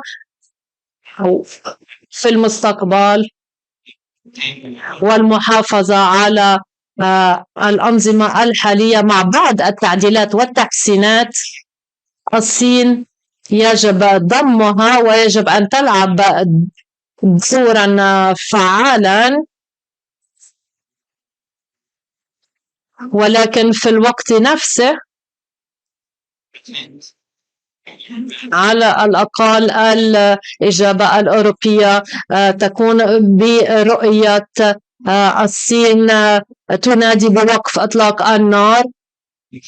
هذا على المستوى الشفهي. كلمة حرب مفقودة من الإجابة الرسمية،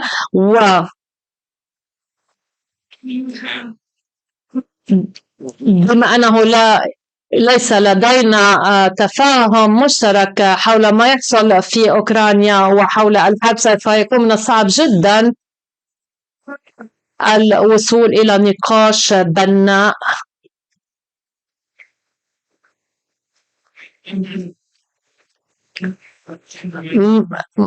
أيها المفوض، ما الذي ترغب من أوروبا أن تقوم به اليوم؟ هي لا تقوم بجهود كبيرة حول الإفراج عن الأصول الأوكرانية. هل هذا موضوع واقعي؟ وما الذي نتوقعه من أوروبا؟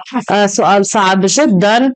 ولكن سوف نستمر بالقيام بقدر المستطاع بما نقدر عليه لوجود السلام في أوكرانيا. عندما بدأت بكلمتي لقد قدرت دولة قطر وما تقوم به، وعندما نتكلم عن عملية المفاوضات عن العدالة ذلك يعني أننا بحاجة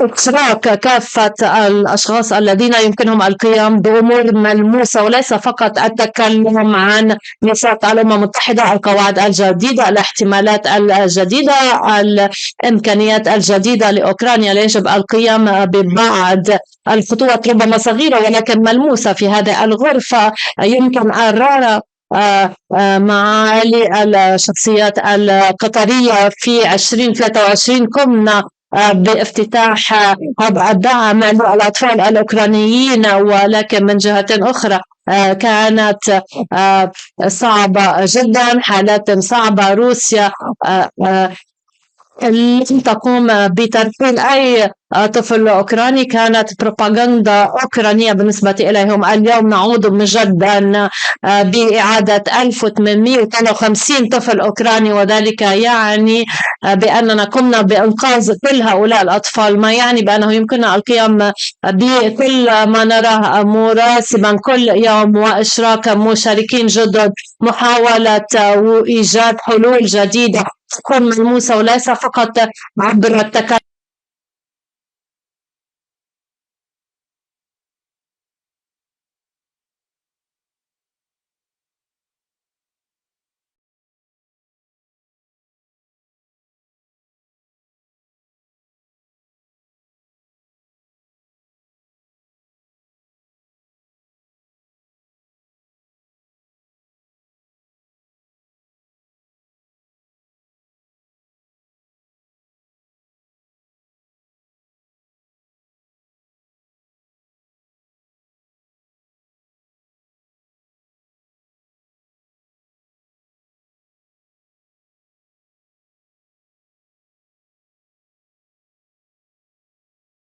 وليس فقط عبر التكلم.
represented in Canada when the president mused on whether it might be good for the United States to take over Canada. And Canadians have said, look, is this really compatible with NATO for a start? What do you as representatives to NATO say to that? Well, this is one of the things I learned when I was Attorney General of the United States in the first Trump administration is providing commentary to every single thing that President Trump says or tweets, especially. What he says and what he tweets speaks for itself, and why he's doing it. And I certainly understand his position on Canada, which was, if you think about how Canada trades with the United States, it is very difficult for example, our dairy farmers, or at least it has been. Again, the negotiations are ongoing, and who knows where it lands. But the practices and the trade that Canada has done takes dramatic advantage of their proximity, takes dramatic advantage of our free and open markets, and closes markets to many things. And as a son of Iowa, and a heart for farmers, I understand that those kind of not having markets where we can send oftentimes our commodities that are high quality and inexpensive comparatively, that disadvantages American farmers. And if you're an America First president, you want to advantage all your citizens, and including farmers. And so President Trump, I think, uniquely understands leverage. He uniquely understands how to publicly message things, to put issues that have maybe not been talked about enough into the conversation.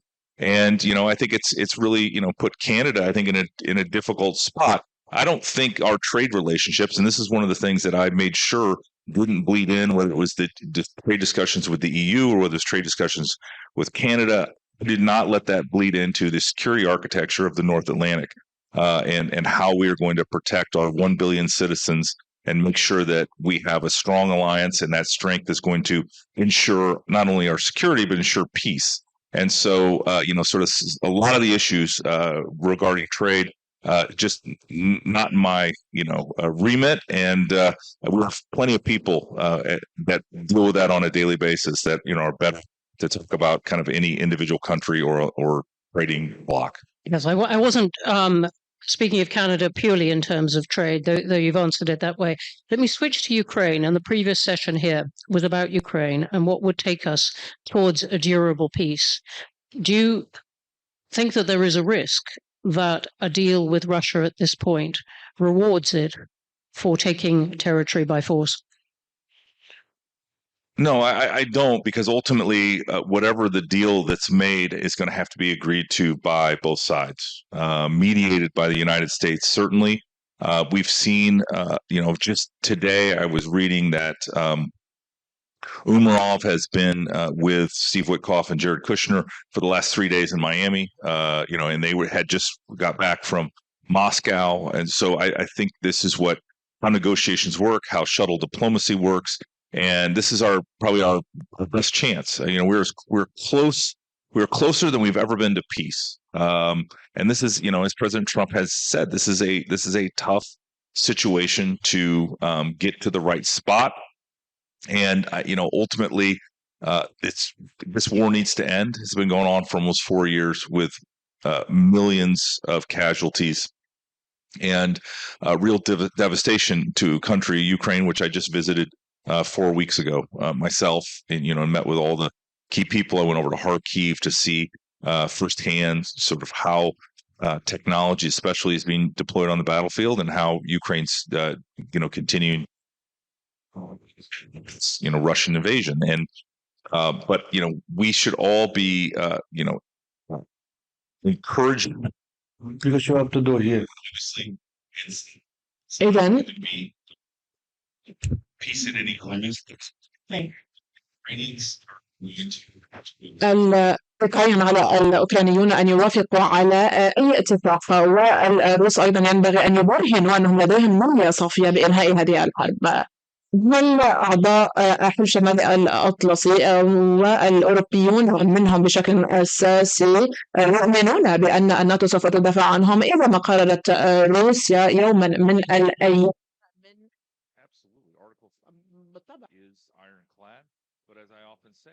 Article 3 comes before Article 5, which says that each member country is going to contribute not only to the collective defense, but their individual defense. And so we need everybody to continue to invest. But like, especially on the eastern flank, which would be the most likely place for, if Russia were to make a foolish mistake and try to challenge the NATO alliance. I mean, Finland is a rock star when it comes to providing for their own defense, and population-wise, not a huge country, but they have a all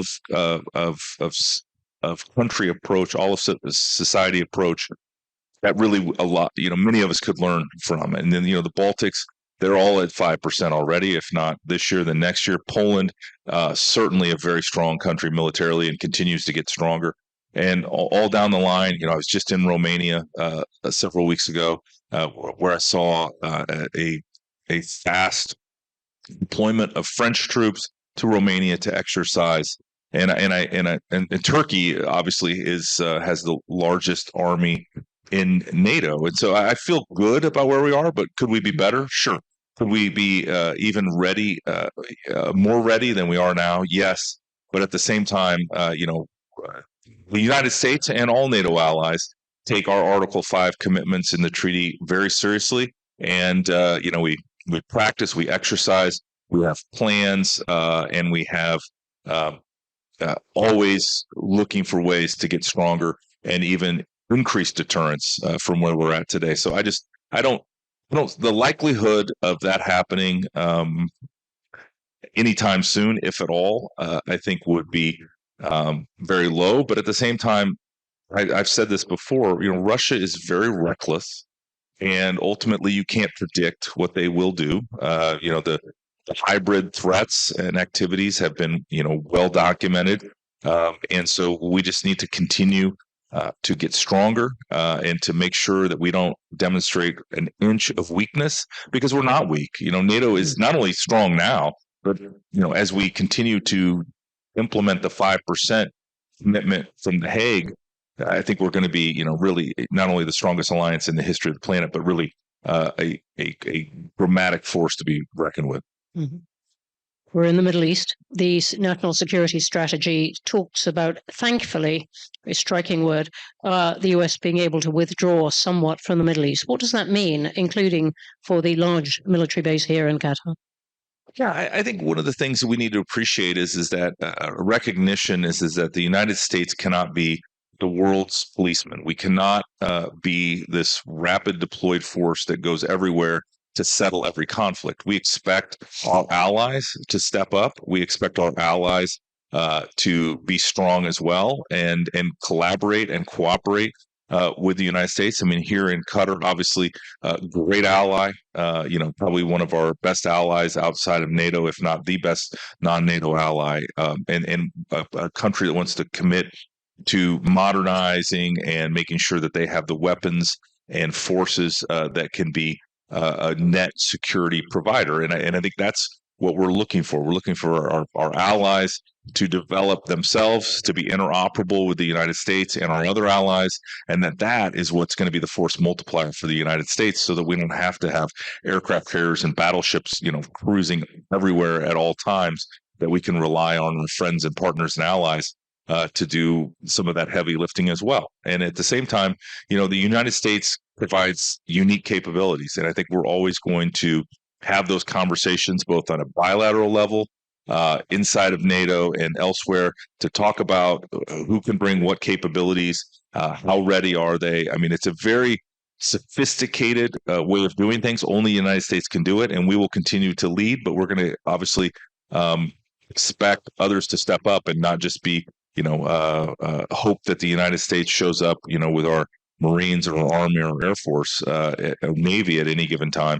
just because there's a crisis that could have been resolved at the regional level. So I think for me, the national security strategy, as I've had a chance to digest it just over the last less than 48 hours. I think I woke up yesterday and it was in my inbox.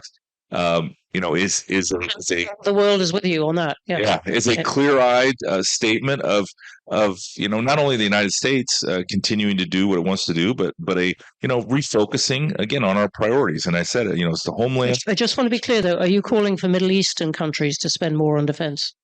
Yeah, I think the NATO standard is now the worldwide standard. I think the 5%. And the formula that we developed is the worldwide standard. I think we expect countries to dramatically increase their own defense capabilities. Obviously, U.S. weapons and munitions are the best. We need to look for co-production opportunities, not only of Patriot missiles, but of all types of weapons and joint ventures. But the thing that we need to collaborate with our friends and allies the most is in dropping the price of a lot of these systems, because what we've learned from Ukraine, we've learned a lot of lessons. One of the lessons we've learned, I think, is that good enough when you're fighting a war is oftentimes the standard. These exquisite systems just are not going to make sense when you're firing expensive missiles against Shaheds. You're going to lose that money game of war, unfortunately. And so we're going to look for cheaper, attritable air defense. We're going to do it much more effectively and efficiently. And that's what, again, that's going to be the defense and the strength that guarantees and ensures peace. The ambassador has kindly said he will take a couple of questions, and we're going to squeeze them in. They have to be good questions. They have to be good ones, and they have to be short. He's short of time. There's one right in the front here. Thank you, Ambassador. President Trump has this very Excuse me, would you like to say who you are? Yes, I'm Gustavo Alegrete. I'm an international reporter and TV anchor. I'm based in Washington, D.C. President Trump has been very tough with Spain, asking the government of Spain to increase from 2 to 5% within the NATO. And the government has been reluctant to do so. Actually, in the opening, we hear this morning from the Foreign Affairs Minister of Spain saying, it's not what you allocate in terms of money, but in terms of delivering what the NATO is asking to the government. And Spain is complying with all what NATO has asked to Spain. Excuse me, it is a good question, except it's not yet a question. Please, could you get to that bit? No, you said that the standard is 5%. You have been in Spain recently, as you mentioned. I was. What was your message to the Spanish government? Yeah. They have not changed their position. Thank you. Can we get that there? And I'm going to take the woman here in blue.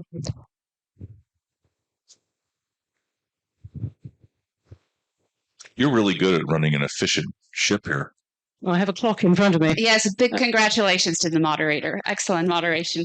Ambassador, Katarzyna Pisarska, I'm the chair of the Warsaw Security Forum. And as you've been so kind to mention, Poland has been spending 2% since starting from 2014 and 5% before it was sexy and expected. And yet, I have to say today in Poland, there is waning confidence that the United States will deliver.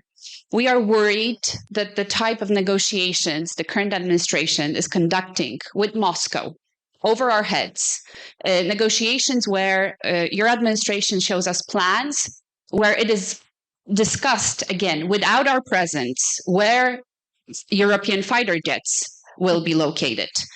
Again, what would you tell? Forgive me for all your nice compliments. What would you tell today to the Polish society? What would you tell to the Eastern Flag members, which are actually thinking whether America is really committed or is simply selling out Europe? Thank you. Both great questions, and I will answer these as efficiently as possible. But now everybody in the room can see what I'm dealing with at NATO.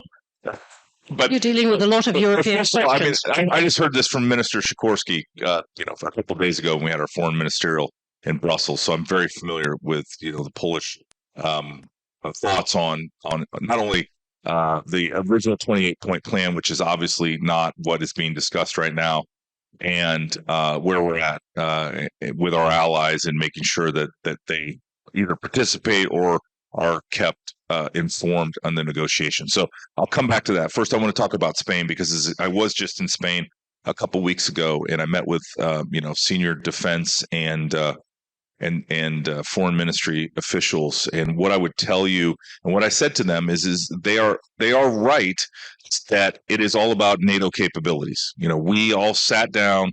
This Supreme Allied Commander of Europe sat down and said, if a war breaks out on the continent, this is what you're all bringing to the fight. And Spain has a very clear list of what they need to do.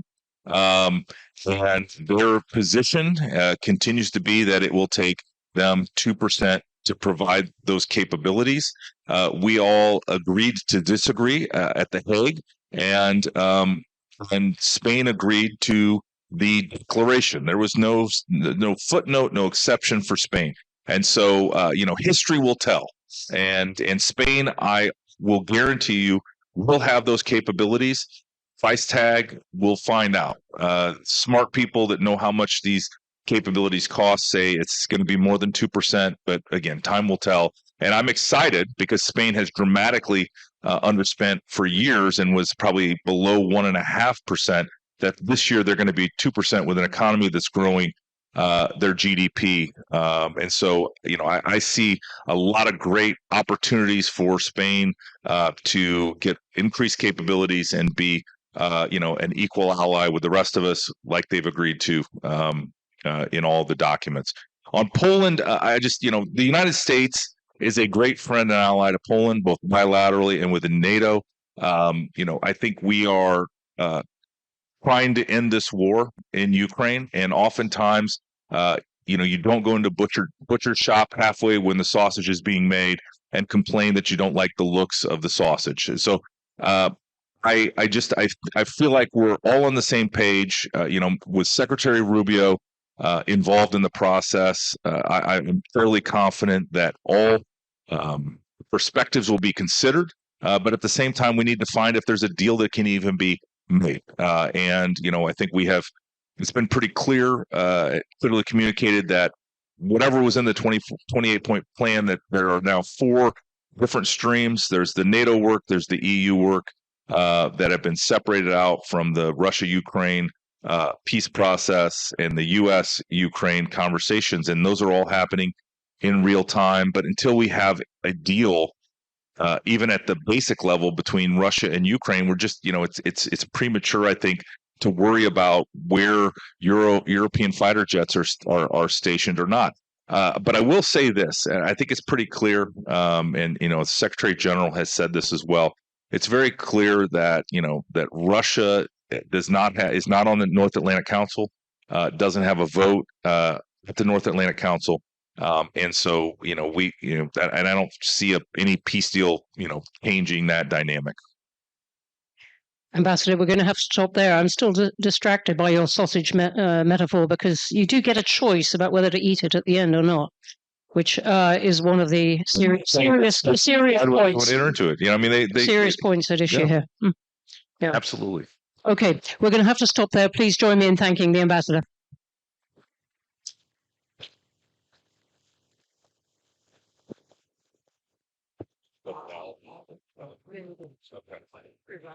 Please recommend others. Sean Lancia, nice to see you again. That's very They're going to go outside. Thanks to that. Please, I would figure out after my teeth are gone. Thanks. Will explain to me the safety of it's first national members for the administration. Lots of together and also at this point. So again, so small interviews. I think any answer. I think that's great. So you can see answer very nice. President obviously just solved the offer. It's a job. Okay. Let's leave that. Sorry. Yes.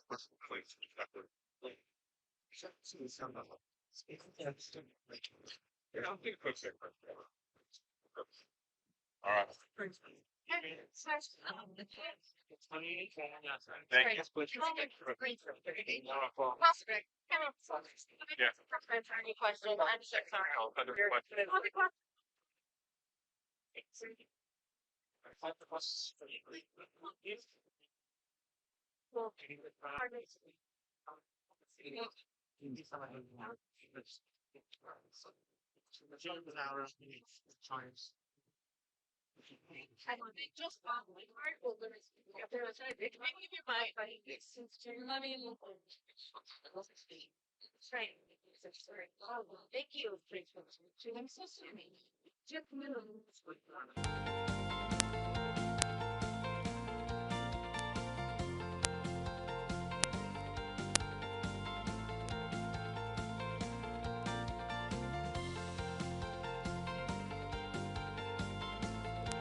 is Junel Sagino Ribas. He's back.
Your Excellencies, distinguished guests, ladies and gentlemen, welcome back. Now, the devastating war on Gaza, which an increasing number of human rights experts describe as a genocide, is a stark reckoning for the entire global community. It also underscores the urgent need to confront our failures in the pursuit of accountability and in our implementation of our collective responsibilities. As the violence in Gaza continues, despite a ceasefire, the world is now being forced to re-examine not only how we arrived here, but what meaningful action is now required to prevent further suffering and further catastrophe. Our next panel discussion, The Gaza Reckoning, Reassessing Global Responsibilities and Pathways to Peace, is an opportunity for us to confront some of the hard questions and explore what a principled and practical way forward can and should look like. It is my pleasure now to introduce to the stage all of our distinguished panelists, their excellencies, José Manuel Álvarez, the Foreign Minister of the Kingdom of Spain, His Excellency Badr Abdelati, Minister of Foreign Affairs of the Arab Republic of Egypt, Espen Barth Eide, Minister of Foreign Affairs of the Kingdom of Norway, and Dr. Manal Radwan, Minister Plenipotentiary of the Cabinet of the Minister of Foreign Affairs in the Kingdom of Saudi Arabia. And last but not least, our moderator, Dr. Comfort Ero, CEO and President of the International Crisis Group.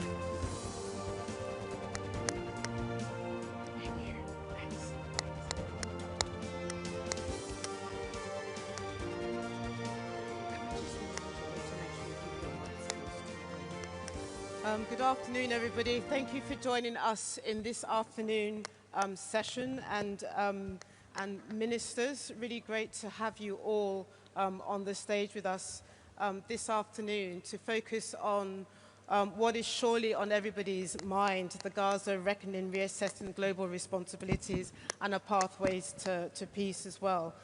We have 45 minutes, a number of important questions that we want to get through. I mean, it's almost 2 months since the bombs have largely, though not completely, stopped falling on Gaza, which this moment offers us a crucial time to reflect on not only the war, but the development of the last 2 months and then what happens after.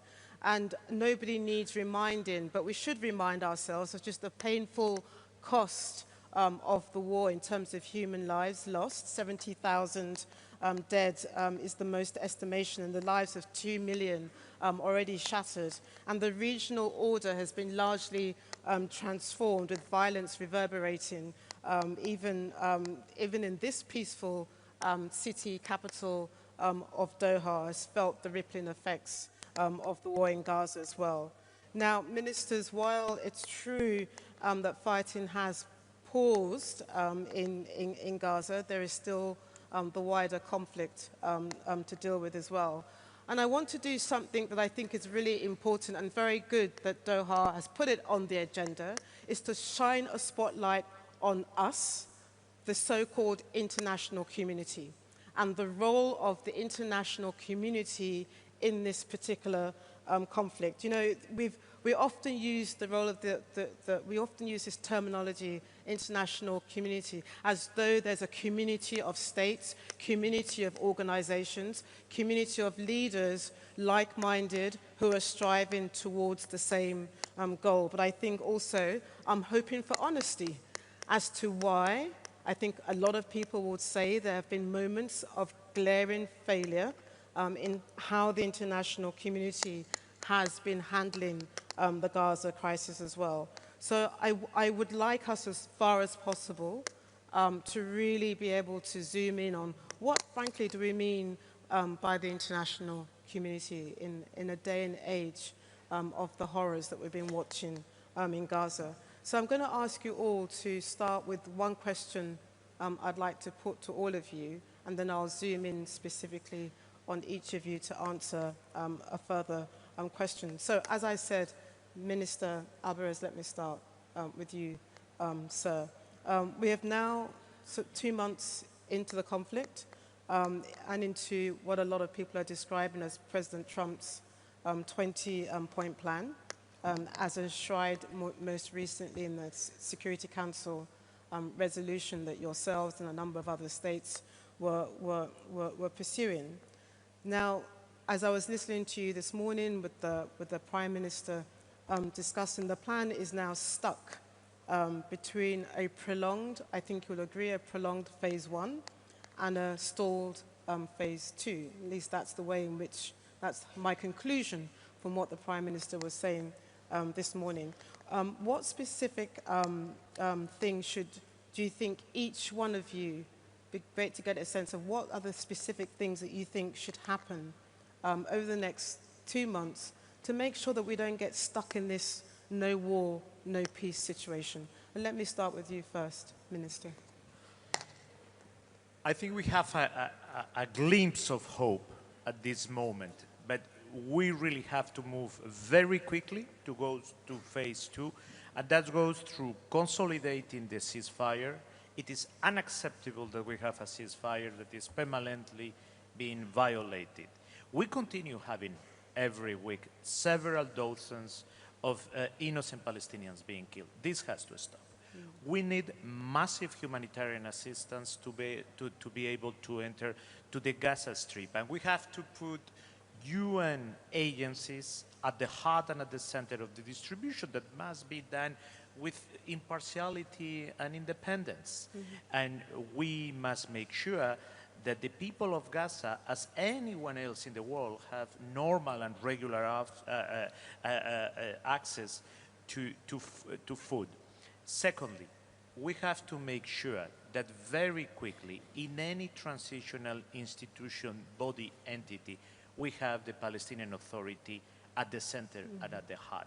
We cannot think about the future of the Middle East, the future of Gaza, not having the Palestinians at the heart of everything we do. And as the international community, we have to make sure, we have to help the UN and the Palestinian National Authority to be at the center. Same thing when it comes to reconstruction. And finally, we focus on Gaza, because there is where the war is still going on. But let's not forget about the West Bank. We need also the violence of the settlers to stop and to make sure that we continue sufficiently funding the Palestinian Authority, because there is the real risk of financial collapse of the Palestinian Authority, and that would be a catastrophe for the Palestinian people and for the whole Middle East. Thank you for bringing that link between Gaza and the West Bank. Minister, can I just push a little bit further, because from watching from the outside in, it looks as though that the UN is playing a secondary role, that it doesn't have that traditional leading role that we normally expect from the United Nations, not the Security Council, but the UN itself, to play the role that you are suggesting that it can play. So how do you see the UN being brought in a more sort of legitimate way than it is currently playing? I think that the real risk that we have right now is duplicity. On once creating entities and bodies that would do what the UN has been doing for decades.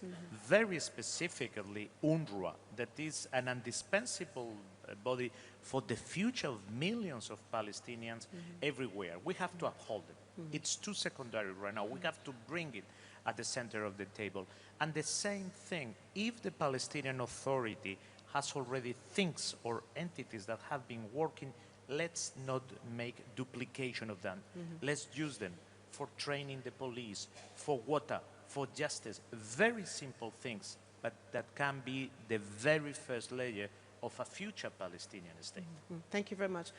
Foreign Minister Abdullahi, I see you're taking notes there, but the ministers put a spotlight on the Palestinian Authority, and Egypt, for example, has been taking sort of a leading role in the efforts to stand up a Palestinian technocratic committee to manage the Gazan affairs in the near term as well.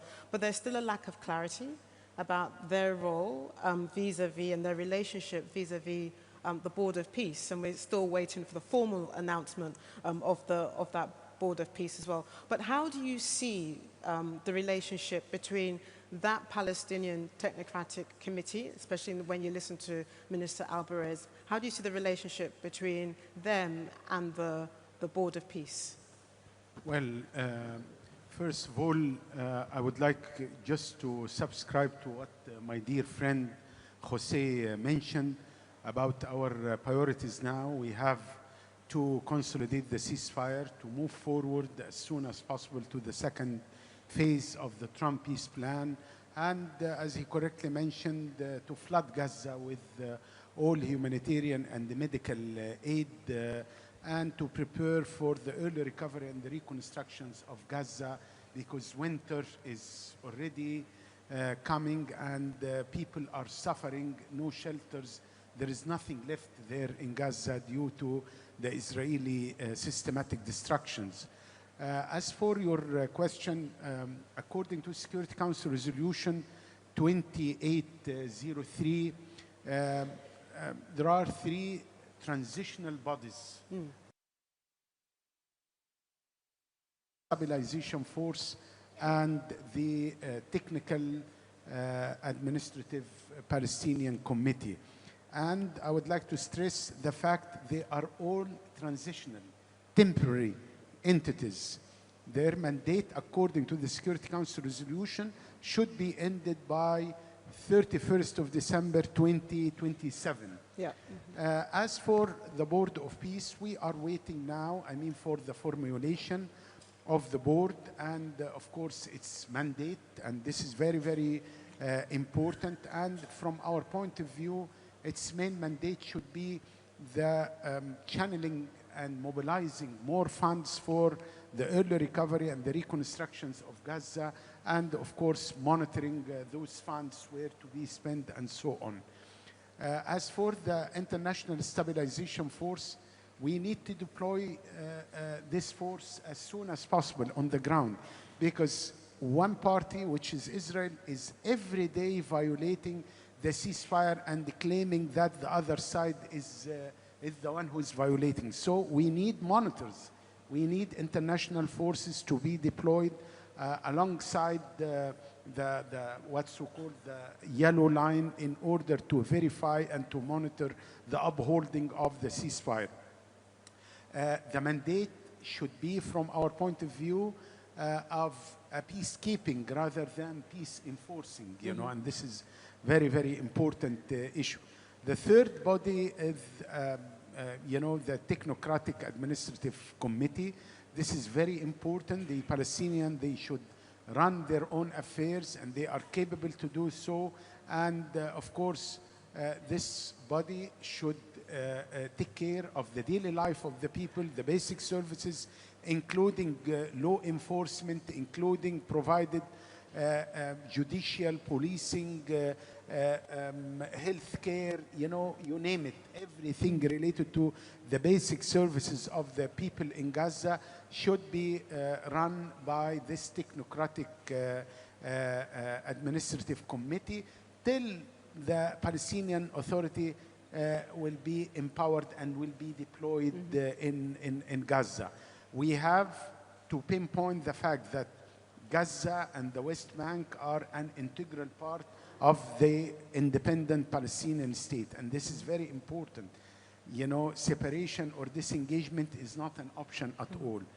Secondly, Gaza, we cannot afford dividing Gaza. Gaza is one unified party, and we should keep it like that in connection with the West Bank, as I mentioned. And finally, we should operate all the crossings. Israel has 5 crossings with Gaza, and as occupying power, they should open all the crossings to allow the flow of humanitarian and the medical aid into Gaza. As for Rafah crossing, as you all know, it's working, it's open 24/7 from the Egyptian side. The problem is from the other side, because the Israelis are closing the Rafah crossing from Gaza side, and we are insisting, and this is a red line for us, that The Rafah crossing will not be a gate for displacement or for putting people out of their homeland. There is no ethical or moral justification to displace the Palestinians. It's their homeland and they should be there. Only we can allow those who are injured and they need medical assistance from outside, they can leave, and those who finish their medical assistance and their medical treatment, they should go back to Gaza, to their homeland. So it should work, as I mentioned, from the two directions. Otherwise, it will be impossible. And again, it's not going to be a gateway for displacement. It's only for flooding Gaza with humanitarian and medical aid. Minister, I don't disagree with anything that you said, but because you've raised it yourself about Rafah and about the humanitarian needs and what you want to see Israel do, then let me press you a little bit more about Egypt's own role. Because we've watched, over time, it's a historical fact that there's been a tendency for Israel to offload Gaza onto you, but in response, Egypt has wanted to make sure that Israel is seen as the accountable occupying force and then has to play that role in managing the situation in Gaza. But things have changed fundamentally in the last 2 years that also put a burden back onto Cairo in terms of the role that you have to play in not distancing yourself from the realities that are confronting Gaza, but playing a more forceful, playing a more assertive role into Gaza, one that really shows that you are not going to stand by to allow people to be forcefully displaced, but you are going to take a firmer stand. What does that look like practically within the context of the resolution, within the context of the Board of Peace, and within the context of the Technocratic Committee as well? Well, as you all know, according to the Trump peace plan, it has two important points: no annexation of the West Bank and no displacement. And that's why we accepted the Trump peace plan, and it's very important to focus on that, and it's attached to the Security Council Resolution 2803. Egypt will save no efforts but in their homeland and to help them, of course, to build their own state. There is no solution or sustainable security and stability for Israel or for the Middle East without the state. This is the only game in town. A part of that, all will be temporary solutions. And support Gaza with the humanitarian aid. 70% of all assistance entered into Gaza offered by the people of Egypt and the government of Egypt from all over the world. We are talking about more than 600,000 tons of humanitarian and medical aid into Gaza. We will continue to do that. It's our responsibility, but again, Egypt is not going to govern Gaza, and no single country will govern Gaza, but only the Palestinians, they will govern themselves. Thank you very much, Minister. Minister Espen, can I go back to my very first opening question about what do we need, or what would the one thing that you would like to see to make sure that we don't get into a situation of no war, no peace, that we see a freezing scenario? How do we avoid that type of conundrum if we want to get out of the mess that we're seeing in Gaza, and where you're seeing the very dire state of lives facing Gazans? What do we need to see happen over the next coming weeks? Thank you, Comfort. First, I want to say that I agree with everything that my two colleagues, both Abdelati and Alvarez, just said. So I'm not going to say that again, just register that. But to your specific question, I think the number one answer is get the sequencing right.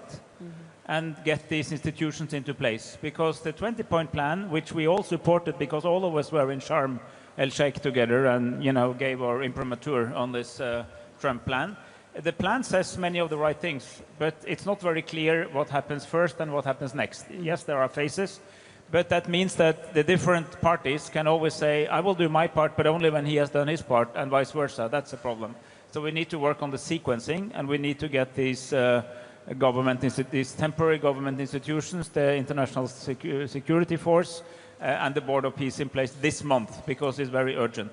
And you are so right, Comfort, because we are now in a very fragile ceasefire, and we can either go forward or backward. I don't think we can stay many more weeks in this situation.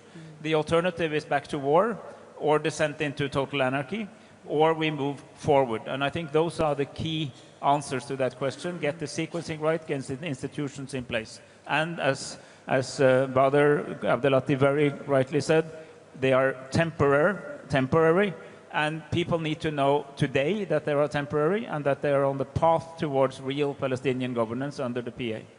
Can we just zoom in, because the sequencing issue is always a conundrum in any peace process, and you've been involved in various peace processes, and it's very true that it matters how you sort of weave things together as well. But let's zoom in on the International Stabilization Force. The minister put a spotlight on the role of Israel, but Israel is also seeking one issue around decommissioning, disarmament. Now, short of using force, how else are you going to do that? And how do you begin to put a force together where you're asking people to fight? Who wants to put themselves, or which country is about to mandate its own forces to go into the kind of situation where, you know, you've got Hamas on one side and Israel on the other side, and the real demand in the room is around decommissioning? How do you begin to do that? What does sequencing look like with that reality as well? So a week ago, I met the foreign minister of a large Muslim country who has said that they're ready to provide a large number of troops. But he very understandably said, what are the rules of engagement? What is the exact mandate? What are these troops going to go do? Because I have to tell my people what they're going to prepare their troops for. And that answer is not very clear. Exactly as, are they actually going to try to go down to the tunnels and fight Hamas? Or are they going to work with a Palestinian temporary authority where Hamas will actually voluntarily hand in their weapons and demobilize, which they have said they're ready to do when the institutions are in place. So it's back to the sequencing issue. And I think, frankly, it's very unlikely that we will get any consensus on an international force that will do the job of physically disarming Hamas against their will. It has to be part of a broader understanding. And to the extent you need something like that, I think it has to be Palestinian.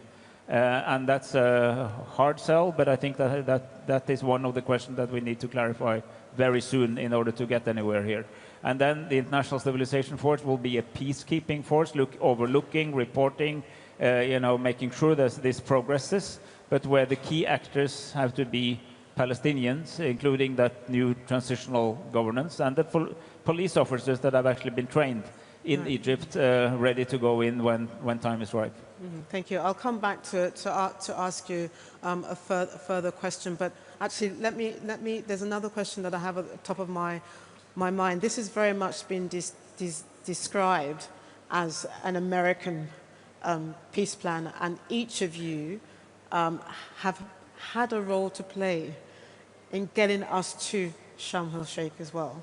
And I wanted to ask you specifically, Minister, about whether this